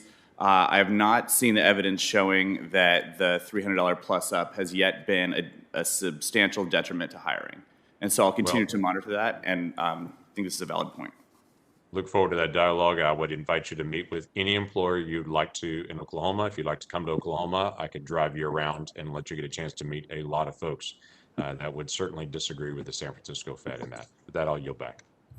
I thank my colleague, and we want to go on. I just want to be clear on this unemployment issue. There are a lot of pieces to this puzzle, and on this committee, we proposed a number of reform efforts, and the reality is, as a result of these Republican governors and their action over the last few weeks, several million persons, many of whom are going to be women and especially vulnerable, are going to end up with an income of zero. They will have lost not just the $300, but the extra weeks. If they're a gig worker, they'll lose that, and they may have exhausted their benefits. And I don't believe any member of Congress wants to see people destitute that way. So we're going to continue this debate, and there have been a number of reform proposals in this committee. There are 53 different systems. If you look at the way they're set up administratively, we proposed a uniform baseline. So we're going to continue that discussion, and Senator Casey is next. Mr. Chairman, thanks very much. I want to thank the nominees who are in front of us. I'll direct my questions to Mr. Harris and Ms. Batchelor. I'll start with children in one challenge we all face. We know that both child care and early childhood education, often referred to as early care and education, both are central to the nation's economic infrastructure and, frankly, our recovery. And it's particularly important to women's labor force participation. There's just no question about that. The COVID-19 pandemic has laid bare the importance of the caregiving economy, namely those workers who care for and support children, seniors, and people with disabilities. We're seeing more clearly now than ever that quality and affordable care is central both to the economy as well as the recovery itself. I was glad to see a measure that I have been leading for the last number of years to expand one of the 3 tax credits we've focused on in the rescue plan, the Child and Dependent Care Tax Credit, shorthanded the Child Care Credit. That was included in the rescue plan, which was enacted, but it's also included, the expansion of it is included in President Biden's American Families Plan. So, Mr. Harris, I just focus for a moment on you. Both child care and the care economy is an economic imperative. Can you discuss how you intend to elevate this issue and speak to its importance in terms of your, or our, I should say, short-term and long-term competitiveness? Thank you, Senator. I will say that in economics, there are a few consensus views, but one is that investments in childcare yield long-term returns. And so I think from the perspective of those that care about our economy over not just months and years, but decades, investment in childcare is critical. It's also a workforce issue. Caregivers right now only receive a typical wage rate of around $12.25. That's not enough, and I think it's inconsistent with their value to children and economic productivity. We also have a child care supply problem. And I know that there's efforts by members of this committee and others to expand the supply of child care. And lastly, of course, you just mentioned, Senator, there's a massive affordability problem. And that results in less labor force participation and puts our economy at a disadvantage relative to some of our competitors. So for all these different areas I've just laid out, I commit to continuing to study this issue, to elevate it, and to serve as a faithful advisor to the Treasury Secretary on this issue. Well, I appreciate that, because we know now from all the data for 50 years, the connection between learning and earning. If they learn more now, they're going to earn more later. That's clear. So we can't talk much about economic growth or outcompeting China or growing GDP without early care and learning. Ms. Batchelor, I know that making this child care credit permanent is a priority for the president, and I hope to work with you on this, as well as a long overdue expansion of the ABLE program, which is, for those who don't know, it's really a 529 plan for people with disabilities. And I look forward to that in working with you. I don't know if you have any comments on either issue that you'd want to make. I would look forward to working with you on these issues if confirmed, Senator, and share your concern about childcare. As a new mom, it's become particularly visceral to me how important access to quality childcare is. And on the Child and Dependent Care Tax Credit, I would also be particularly interested in looking at ways to partner with and support the IRS and making sure that people are claiming benefits to which they are entitled. Well, thanks very much. And my last question pertains to a bill that I've been advocating for a number of years, an automatic stabilizers bill for regional and national recessions. We know that after 2008, we had folks who were huge numbers of Americans. I guess it was something in the order of 8 million unemployed, but many for several years, and we didn't have a strategy for those workers. We know that communities will continue to suffer from the persistent challenges flowing from the pandemic, whether it's a localized recession or a large, massive job loss in a particular community. Mr. Harris, I know that my staff has talked to you about this issue, but just wanted to hear your views on legislation like that or policy like that with respect to the economic recovery ahead and how we have to focus on stabilizers for localized recessions. Thank you, Senator. My view on automatic stabilizers are that they can be a critical part of a macroeconomic response to a downturn. But of course, our economy is not just a national economy, but the sum of local and state economies. So, while I commit to studying your bill and your approach in further detail, as described to me by your staff, it feels like a very worthy approach towards supporting local economies, which may experience downturns in times when our national economy does not. Well, thanks very much. Thank you, Mr. Chairman. Thank you, Senator Casey. Senator Warner is next. Thank you, Mr. Chairman. And Let me just follow quickly on what my friend Bob Casey just talked about. I'm all for automatic stabilizers. I know, Mr. Chairman, you've been in favor of that as well. But we got to have the IT systems to be able to allow that movement in benefits, and applaud the efforts you did, Mr. Chairman, at the beginning of CARES.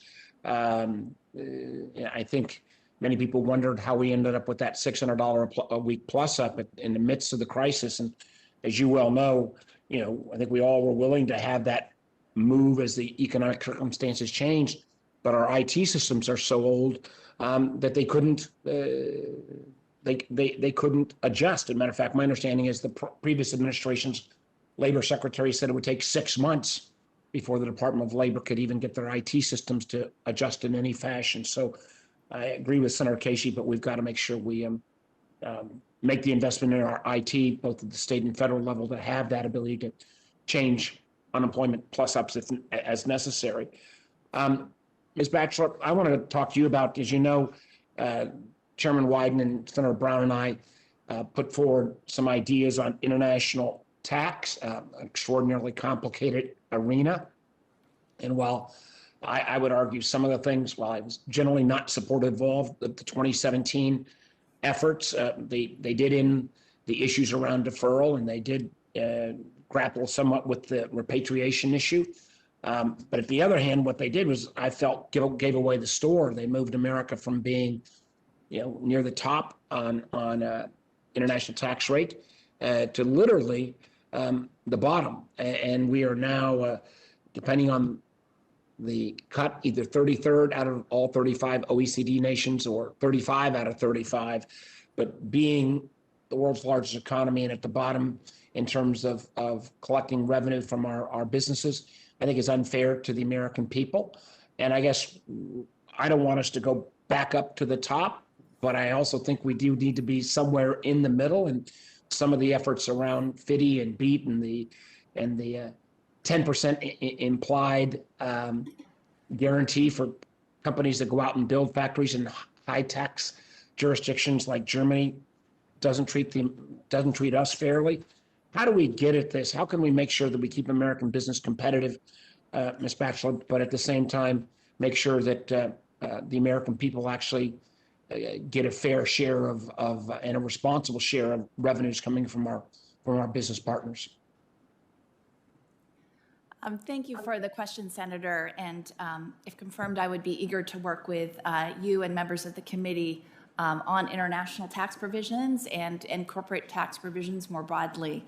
I share your concern about competitiveness, and would note that in terms of the U.S. corporate rate, that even under the president's proposal, the rate would be lower than at any point since World War II, other than since the TCJA. So would be very eager to work on the president's agenda, both in terms of the corporate tax and in terms of the international provisions specifically. And I recognize this is a highly technical area, so if confirmed, I would look forward to, together with the Treasury staff, assisting you in any agreements that are reached in this area to make sure that they're technically sound and drafted so that they operate in the way that is intended. Well, I hope one of the things that could help move us forward and stop some of the forum shopping that goes on by companies, and I hope Secretary Yellen will be successful, and that is having our partners in the OECD set some level of minimum corporate tax rate so that you can't escape to the Ireland-type tax havens and in a sense, avoid obligation.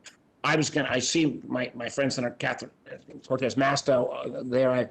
I was going to go ahead and make my commercial again about to this panel about the one of the things we can deal with in terms of the wealth gap, and I've talked with these nominees about this, is to look at a new product, Chairman Wyden, that would, in a sense, have a first-generation home buyer pay the same mortgage payments that they would pay on a traditional 30-year mortgage, but with an interest rate subsidy, actually create a 20-year mortgage product. And that would actually double the wealth accumulation for first-generation home buyers. And I look forward to working with the administration on that proposal. Let me just close with a personal note that we've got great nominees there. I want to single out, though, Jonathan Davidson, who helped me for the first number of years before my friend Michael Bennett stole him, where he became chief of staff. And I would respectfully ask all of my colleagues, even my Republican colleagues, to cut Jonathan a break and make sure he gets a resounding positive vote. He will do a good job as on the ledge side for our Treasury team. Thank you, Mr. Chairman. Thank you, Senator Warner. And I want you to know two things. One, we're working on a first-time homebuyer approach as well. So I think it's particularly constructive what you're talking about. And also, apropos of this whole question with respect to stabilizers and the like, and Senator Bennett and I have had a proposal on that. You have to update the technology. When we put together the $600 extra per week during those dire times in the spring of 2020, I remember conversations with business leaders, and they were talking to me about COBOL programming. And some of them thought it was 20 years old. And I said, respectfully, we're talking about 60 years old. So we're going to make those investments, and that's legislation that this committee has been very much committed to. Senator Cortez Mastow is next. Thank you, Mr. Chairman, and congratulations to all the nominees. Ms. Batchelder, let me start with you. I have introduced a bill, it's the Hospitality and Commerce Jobs Recovery Act, to provide critical relief and help rebuild the hospitality industry that is so critical to my state in Nevada, as well as other states across the country. For the hospitality industry, which still has a ways to go in recovering from the pandemic, can you please discuss how you would use your role to ensure a full recovery for the travel and tourism sectors? Thank you for the question, Senator. Thank you for the question, Senator. And I would be eager to work with you on your proposals in this area if I was lucky enough to be confirmed. I certainly can see why the pandemic could be devastating for the hospitality industry, and think that's an important sector that we make sure tax policies and other policies are helping it recover adequately. I appreciate that. And for my colleagues, please know that in Nevada, particularly Southern Nevada, the unemployment rate is still higher than the national average. It has decreased. We are looking much better and getting people back to work, but there are still many businesses, including some of our hotels and casinos, that are closed right now. So this is going to take us time to come out of this, and that's why I am looking for a long runway to help our travel and tourism, including international travel, which has not started yet. And that's going to have a major impact on our travel and tourism industry across the country as well. So just want to make sure everybody understands the impact to so many still because of this pandemic. Ms. Batchelder, let me continue with you. I was proud to lead the effort in extending the solar investment tax credit to support creating clean, renewable energy jobs. But these activities, like so many others, were impacted and delayed by the COVID pandemic. Last year, Congress extended the legislative qualifying deadline, or the continuity safe harbor projects that must meet to be eligible for the investment tax credit. But unfortunately, the previous administration made no such change to the current 4-year administrative continuity safe harbor. Financiers, other decision makers are already bumping up against this discrepancy, and it is beginning to affect their decisions now for future activities. If confirmed, will you work with the administration to extend the safe harbor provision to ensure that projects that were delayed due to unforeseen circumstances during the COVID-19 pandemic can still qualify for the full credit? Thank you, Senator. If I was confirmed, I would certainly want to be briefed on this issue, but it sounds very important, and I would be eager to learn from you and your staff and people in the industry to understand the challenges that they are facing. Thank you. And we look forward to working with you as well on this important issue. Ms. Liang, thank you for having the opportunity to meet with you just recently. If confirmed, what initiatives would you and the Biden administration support to close the wealth gap and combat income stagnation? It's Thank you for that question. So I think the wealth gap is an important issue in this country, and the pandemic revealed this in extreme. I believe there are opportunities that can be created to build wealth, and some of the initiatives in the Office of Domestic Finance would improve access to credit for small businesses and credit to disadvantaged communities.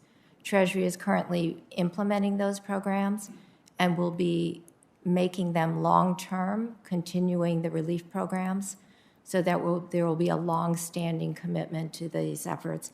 I think that can go a long way to providing and helping to close the wealth gap.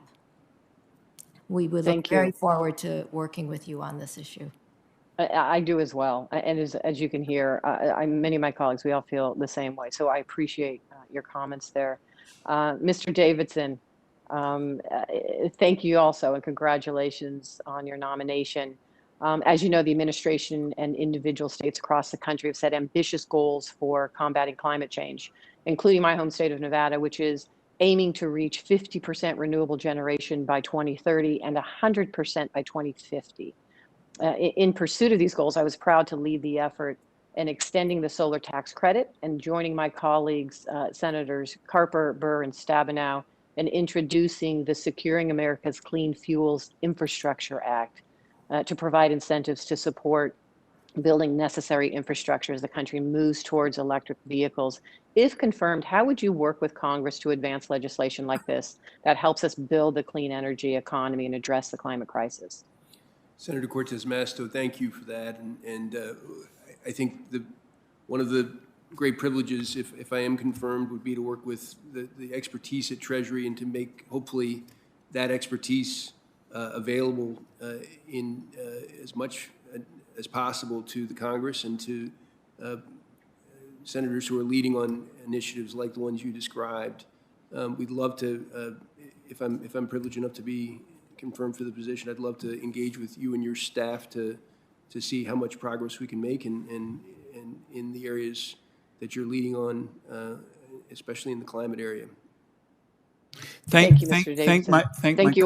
Thank my colleague for her leadership. We're going to be on a sprint now to see if we can get this done before the end of this vote. And Senator Daines is next. Thank you, Mr. Chairman. By the way, that conversation on first-time home buyers is so important. I agree with you. And I think we'd like to make it bipartisan. Yeah, one of the concerns, though, I have is with the inflationary pressures now in the economy, the worst thing we could do is to see the inflation continue on. Of course, interest rates go up would be probably the biggest impediment. So something we want to keep an eye on. But thank you. I'd like to start off with a question for Professor Batchelder to help clarify some details of the tax proposals put forward by the administration. President Biden's current individual tax proposal would result in 2 successful upper middle income married workers facing a significant tax increase. However, an unmarried couple that lives together and earns potentially hundreds of thousands of dollars more, both collectively and individually, than the married workers would face no tax increase whatsoever. Professor Batchelder, would you advise the administration to revise its proposal to avoid marriage penalties? Can you call all the offices and tell them anybody? Thank you for the question, Senator. And marriage penalties and marriage bonuses are a tough issue. The U.S. is actually unusual in that we allow couples to file jointly. Most countries have married couples filing singly. And when one does that, you don't have the problem of marriage penalties. Unusual compared to what countries?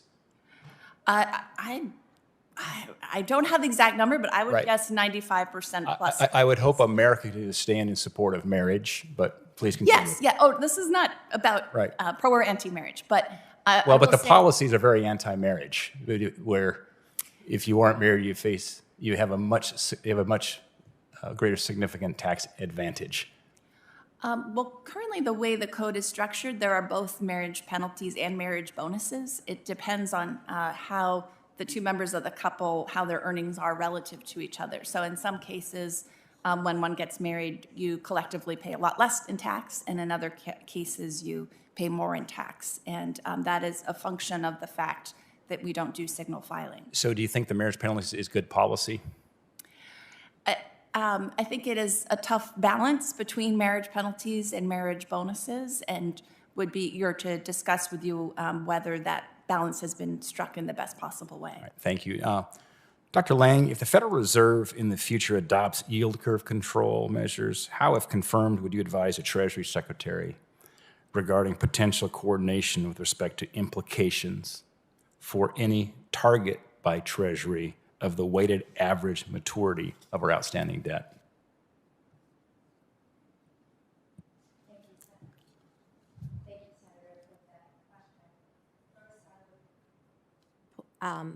First, the position that I would be in would be at Treasury, which is independent of the Federal Reserve. And having spent many, many years at the Federal Reserve, I understand how fiercely they defend their independence, and I think it is important for macro stability. In terms of interest rate policy, the Treasury Department issues Treasury debt to minimize the cost of financing the government debt. And it issues across the maturity spectrum, from short bills, 4-week, up to 30-year maturities, up to 30-year securities at this point. It generally, the maturity is fairly stable, around 7 years, and fluctuates just with whether the government needs to finance short-term, especially. If there is an issue of what the appropriate weighted average maturity is, we would be very interested in working with you on this issue. But the objective is to finance the government at low cost. All right, thank you. You have a very distinguished background working on both sides there, certainly, Fed and Treasury. Dr. Harris, where do you see inflation going in the next 1 to 3 years? This is such an important question right now as we transition between, I'm sorry. Yeah, and do you worry at all about additional potential inflationary effects if some of President Biden's proposals are enacted into law? Thank you, Senator. So this is such an important question right now as we're transitioning between a recession and the recovery. You see an increase in prices as Americans are out in the economy more, largely thanks to the actions taken by Congress to pass legislation to get our economy back on track. I share the same vision as, say, Goldman Sachs, for example, which yesterday put out a report that saw inflation as largely transitory, most likely. Of course, there's uncertainty. So I think it's critical that we economists continue to monitor inflation. But my view is right now is largely the result of a transitory shift to recovery and some certain supply chain disruptions. All right. Thanks, Dr. Harris. Thanks, Mr. Chairman. Thank my colleague, Senator Hassan. Well, thank you, Chair Wyden, and I want to thank you and the ranking member for this hearing. I also just want to thank this extraordinarily distinguished group of witnesses. Thank you all for the service you have already provided. Thank you for being willing to serve again, and please thank your families for us, because this is a family affair, as you all know. I want to start with a question to both Professor Batchelder and Dr. Harris. I'd like to ask you about the importance of promoting workforce development. Today, I introduced a bipartisan bill with Senators Young, Cortez, Mastow, and Scott that would modernize and expand tax-free education and training assistance that employers can provide to employees to meet their business's needs. Professor Batchelder, how can we leverage the tax code to give employers tools to hire and retain workers? Thank you, Senator. I am aware of your bill and had not been previously aware that the provision at issue had not been indexed for inflation in so long. So would, if confirmed, be very eager to work with you on your ideas in this space and provide assistance in any way that we could from the Treasury. Thank you. Dr. Harris, how can promoting workforce development help businesses and workers during the recovery from COVID-19? So workforce development in economic models features front and center in economic growth. It's very difficult to imagine an economy which is experiencing healthy and robust and sustained growth without a healthy investment in workforce development. So I would describe it as critical, but particularly now when we're seeing such a widespread shakeup in our economy, in our workforce, in our labor markets, in our general approach to doing business, it's a critical aspect as we transition between recession and recovery. I don't see it being nearly reaching its potential without substantial investment in workforce. Well, thank you, and I would look forward to working with both of you on the bill that we just introduced. To Professor Batchelder, the American Rescue Plan included my bipartisan bill with Senator Braun to provide a tailored version of the employee retention tax credit to new businesses that actually started during the pandemic. These people had the guts to start a business in the middle of the pandemic, and they couldn't take advantage of some of the things that we folded into the early rescue packages. So at Treasury, will you ensure that new businesses receive clear and timely guidance ahead of this assistance being available in July? Thank you, Senator. If confirmed, one of my priorities would be to ensure that Treasury is issuing, in conjunction with the IRS, sound guidance and prompt guidance in all areas, including this. And I would be very happy to look into this if confirmed. Well, thank you. This really is important to businesses as they figure out how many people they can keep on payroll and how the cash flow is going to go. So I look forward to that. Last question, Dr. Harris, the President's American Jobs Plan proposes investments in domestic research and development. I'm working on a bipartisan basis to promote domestic R&D, including through a bill with Senator Young and 4 other committee colleagues that would strengthen R&D tax incentives for startups and for strategically critical industries. How can supporting domestic R&D help increase U.S. competitiveness, create jobs, and support critical U.S. industries? Senator, I should say I'm incredibly eager to work with you and your bipartisan colleagues on this issue. I see investment in research as being a critical step towards ensuring America's long-run competitiveness. If we look at trends internationally, particularly China and other competitors, they are catching up in terms of the dollars they're spending. And I think that if we want to see America to continue to dominate on the world stage from an economic perspective, investment in research is critical. Thank you very much. Again, thank you all for your willingness to serve. Take care.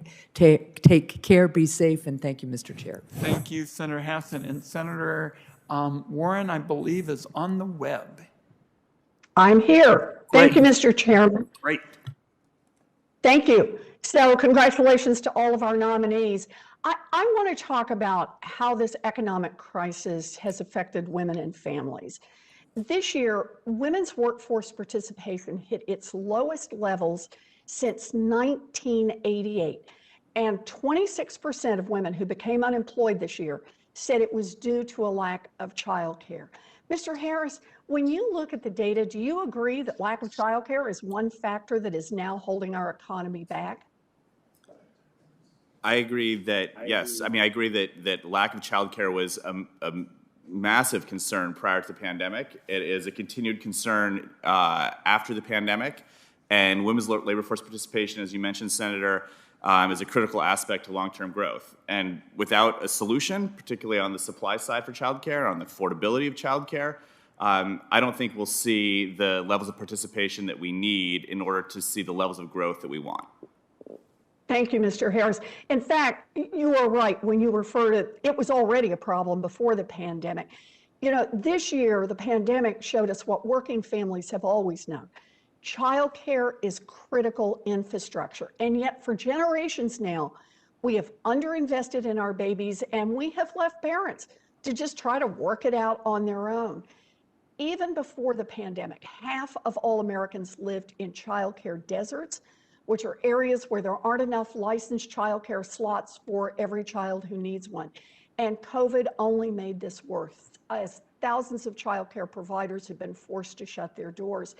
At the same time, childcare workers, mostly women and disproportionately women of color, are being paid poverty-level wages. So, Mr. Harris, let me ask you this. Do you support a robust federal investment in childcare to support families and to ensure that these caregiving jobs are good, middle-class, dependable jobs? Senator, I do support a robust investment in childcare for a few reasons, including some of the ones I just mentioned. But it's not just about getting families and particularly female workers back in the labor market. It's also just about making lives easier for working families. It doesn't have to be so hard. You mentioned the workforce issue. I believe the typical wage, I mentioned this earlier in my testimony, the typical wage for a child care worker is $12.25. That's inconsistent with their value towards children, and it's inconsistent with what we know about investment in child care and long-run productivity. So I am absolutely supportive of such an effort. Good. Well, thank you, Mr. Harris. I appreciate it. You know, I'm glad that President Biden has put this issue front and center, but we need enough federal funding to actually solve the problem, not just nibble around the edges on this. And that means $700 billion investment to raise the wages of every child care worker and guarantee affordable care for every family. We also need to provide enough high-quality spots for every child, and that's why I'm introducing the Building Child Care for a Better Future Act this week with Chairman Wyden. This bill increases the child care entitlement to states to $10 billion a year, and it also creates a new $5 billion a year supply building program to help child care providers open, get licensed, train, and hire skilled staff, and provide high quality care. So let me ask you, Professor Batchelder, could we fund transformative investments in child care, the kind we're talking about here, simply by giving the IRS the resources to make sure that the wealthy and the giant corporations are paying the taxes that they actually already owe? Yes, Senator. We could raise a large amount of revenue by reducing the tax gap and focusing that reduction on high net worth individuals and large corporations. The president has put forth a proposal that Treasury estimated would raise $700 billion in the first decade and $1.6 trillion in the following decade. And there are reasons to believe this might be an underestimate. It does not include the effects of upgrading IT systems or improving taxpayer services. And it also does not include the indirect effects of additional enforcement on voluntary compliance. There's a lot of evidence that people comply more when enforcement is improved, even if they aren't personally audited. And one statistic that amazed me in that report, and I had to write this down because there were so many zeros, was that only 0.00004% of partnerships are audited.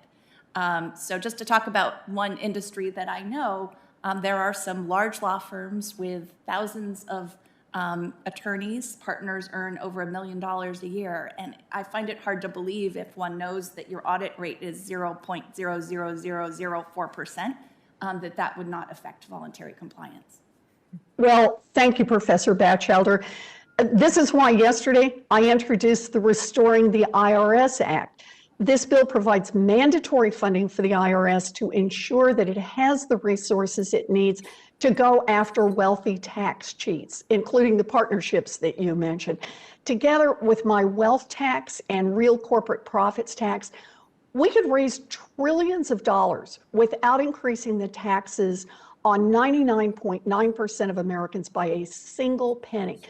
These three proposals together generate more than enough revenue to pay every cent of the Building Child Care for a Better Future Act, plus every cent of the investments in child care in President Biden's American Jobs Plan and American Families Plan, and every cent of all the other critical investments in families and workers in those two plans combined. So let's not waste this historic opportunity to invest in American families. Thank you, Mr. Chair. I thank my colleague. Senator Whitehouse is next. Thank you very much, Chairman. Ms. Batchelder, you all are going to be working on trying to clean up the offshore tax swamp with an international minimum tax so that it's not a race to the bottom in corporate tax avoidance. And I appreciate your work on that and stand ready to help wherever we can. As you know, several of my ideas are operative in that space. The point that I'd like you to address here is what happens in America when an American company with a big offshore presence is able to garner for itself a lower overall tax rate than often, indeed usually smaller American corporations that don't have the scale to get involved in offshore tax gimmickry or offshore international operations, and now have to compete with a company that gets the advantage of a lower tax rate from having offshore operations. It seems that that's an incentive to drive jobs offshore, and it seems that it's an unfair competitive advantage for the bigger company. Your thoughts? Thank you, Senator. Yes, these are very important issues that you raise, and as you know, the President has put forth proposals to strengthen the GILTI tax, to increase the rate and apply it on a country-by-country basis, which would, to a large extent, address the issue that you are raising in terms of larger companies, which are more likely to have international operations, being able to obtain lower tax rates on their foreign operations than they pay on operations within the U.S. And then also the OECD negotiations are an opportunity for really the first time in a century to overhaul the international tax architecture and prevent or mitigate a race to the bottom in corporate tax rates. So if confirmed, I would look forward to working with you and with all the members of the committee and the Senate on these issues and understanding your perspectives on them. Great. Just one thing to flag for all the witnesses is that Chairman Wyden has announced that he is going to be trying to put together a proper price on carbon emissions, something that a great many people support. There are probably 4 or 5 bills in the Senate right now pointing in that direction. And obviously a bill like that can create very significant revenue. And I just wanted to flag that prospect for you as you're thinking about what taxes and revenues look like, that the carbon pricing battle looms ahead. But I think we've got a very good chance of getting a carbon fee on emissions so that pollution is no longer subsidized by these oil and gas companies. The second thing I want to flag is that we've asked Secretary Yellen to look at the saga of the 501c3s and the 501c4s. My nutshell version of the story is that as soon as Citizens United opened up unlimited money into politics, the next thing the big donors wanted was to hide who they were. And they went straight to the 501c4s and then associated 501c3s to hide behind the IRS, I think very contrary to congressional intent. But with impeachment threats against the IRS commissioner, with referrals to DOJ for prosecution of IRS personnel, they did their level best to try to batter the IRS into submission, not to enforce or not to amend the regulations for 501c3s and 501c4s. The result being a massive influx of anonymous money, dark money, into elections.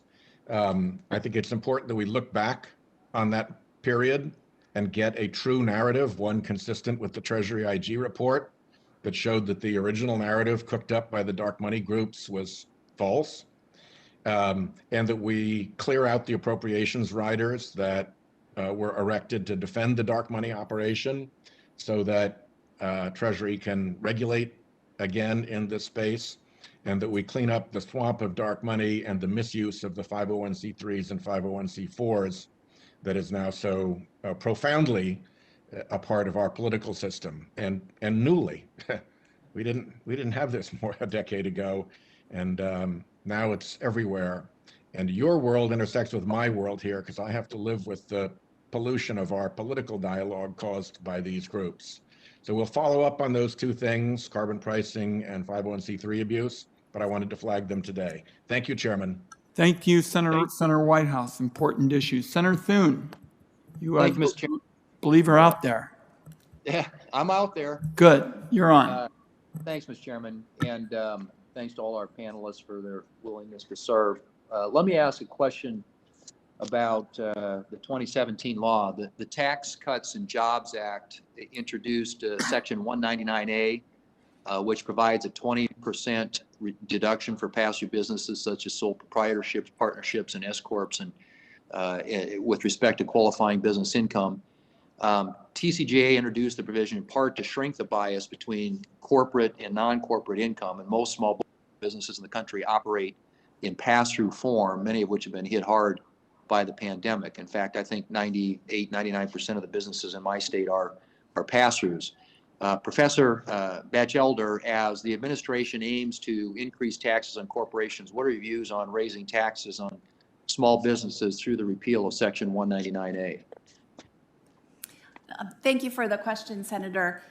As I understand it, the President has not proposed any changes to Section 199A and has also committed to not raising taxes on anyone earning less than $400,000. And I share your concern about small businesses and would be eager to discuss ways to strengthen small businesses if confirmed. So your understanding is that there isn't going to be a proposal by the administration that would go after the 199A 20% deduction currently available to pass-through businesses with qualifying business income. Senator, I'm not currently in the administration, so I couldn't speak to any future plans, but have been, reading everything that they've put out and have not seen any proposals to change 199 Cap A. Follow up on that, President Biden has said that nobody earning $400,000 or less would be hit by new taxes, but it seems to me that some middle-class Americans would be hit by the administration's new death tax, eliminating the so-called step-up in basis. Under the proposal, the untaxed gains on investment held to death would be taxed at the top rate of 39.6% above an exemption of $1 million per individual. And there's a good chance that some parents might die with an estate that's gained $1 million plus in value over the course of their lives, but their heir might be earning $40,000 to $50,000 a year. And that's especially true in the case of family farms and businesses where land values appreciate over decades, even though the farmer may be at times struggling just to break even. I understand the President has suggested an exemption for family farms and businesses, but it remains to be seen what that looks like. We've not seen any follow-up on that other than a general statement, how it would work and whether it in fact really protects anyone. Can you state, Professor Batchelder, with certainty that no taxpayer earning less than $400,000 would be hit by the Biden administration's step-up in basis tax proposal? So as I read the proposals, it has proposed that the no tax would apply to family farms or any small businesses, or for that matter, any family-owned and operated business until it was no longer family-owned and operated. So I read that as protecting those businesses and would certainly, if confirmed, be eager to work with you and your staff on that provision. And as I understand it, the proposal also would exempt the first $1 million in gains or $2 million per couple, and there's an additional exemption for residences. So I think it would apply to a very, very, very small percentage of the population. So you don't think that under that proposal that you would have if an heir is not liquid, that potentially a taxpayer could have to sell off some of their inherited assets to cover the tax liability? Again, as I read it, if the heir was inheriting a family-owned and operated business, they would not need to pay the tax until they were no longer owning it and operating it. All right, Dr. Harris, and I don't have a lot of time left, but under what circumstances would you second guess the administration's own estimates of revenue gain through increased IRS funding measures? Thank you, Senator. So it's my understanding that the Office of Tax Analysis, which operates in an impressively independent way, has scored this as raising $700 billion. There have been several suggestions that this is an understatement because they don't take into account certain behavioral effects. So I view the $700 billion as an understatement, if anything. Okay. And do you, if the IRS receives additional funding or enforcement resources to narrow that tax gap, would you agree that any increase ought to come with a commensurate accountability and transparency to taxpayers? Broadly speaking, I am in violent agreement that transparency is an important aspect of all areas of policy, in particular when it comes to the IRS, which has obviously important implications for household finances. So when it comes to transparency, I think it's an important part of IRS's job, and any policies or regulations the IRS puts forward, I agree that should be part of the deal. Thank you, Mr.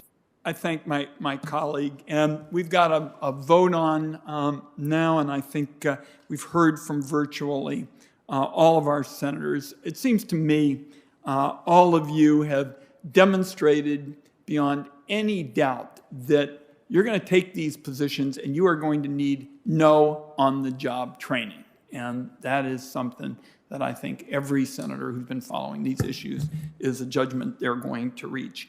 And clearly, you're going to have your hands full because a lot of the challenges for the days ahead are going to be very different. I mean, tomorrow in this room, we're going to start talking about changing the 44 provisions in the federal tax code, which are now a crazy quilt that doesn't provide the predictability and certainty we need for an economy driven by clean energy. And what we're going to be spelling out is basically that anybody in America, anybody, whether they're in renewable energy or they're in fossil fuels, who can reduce carbon emissions can be part of an incentive system. It is new. It's what the times require. So I'm very appreciative of all four of you with a long track record of public service. And I think what you've shown today is that you're going to support policies that give everybody in America the chance to get ahead. And I'll just close by saying, I think that is what Build Back Better was supposed to be all about. And it also gives us a chance to build forward together. And that, too, is what our country is all about. With that, I remind my colleagues that questions for the record are due within a week. And with that, the Finance Committee is adjourned, and I thank our guests.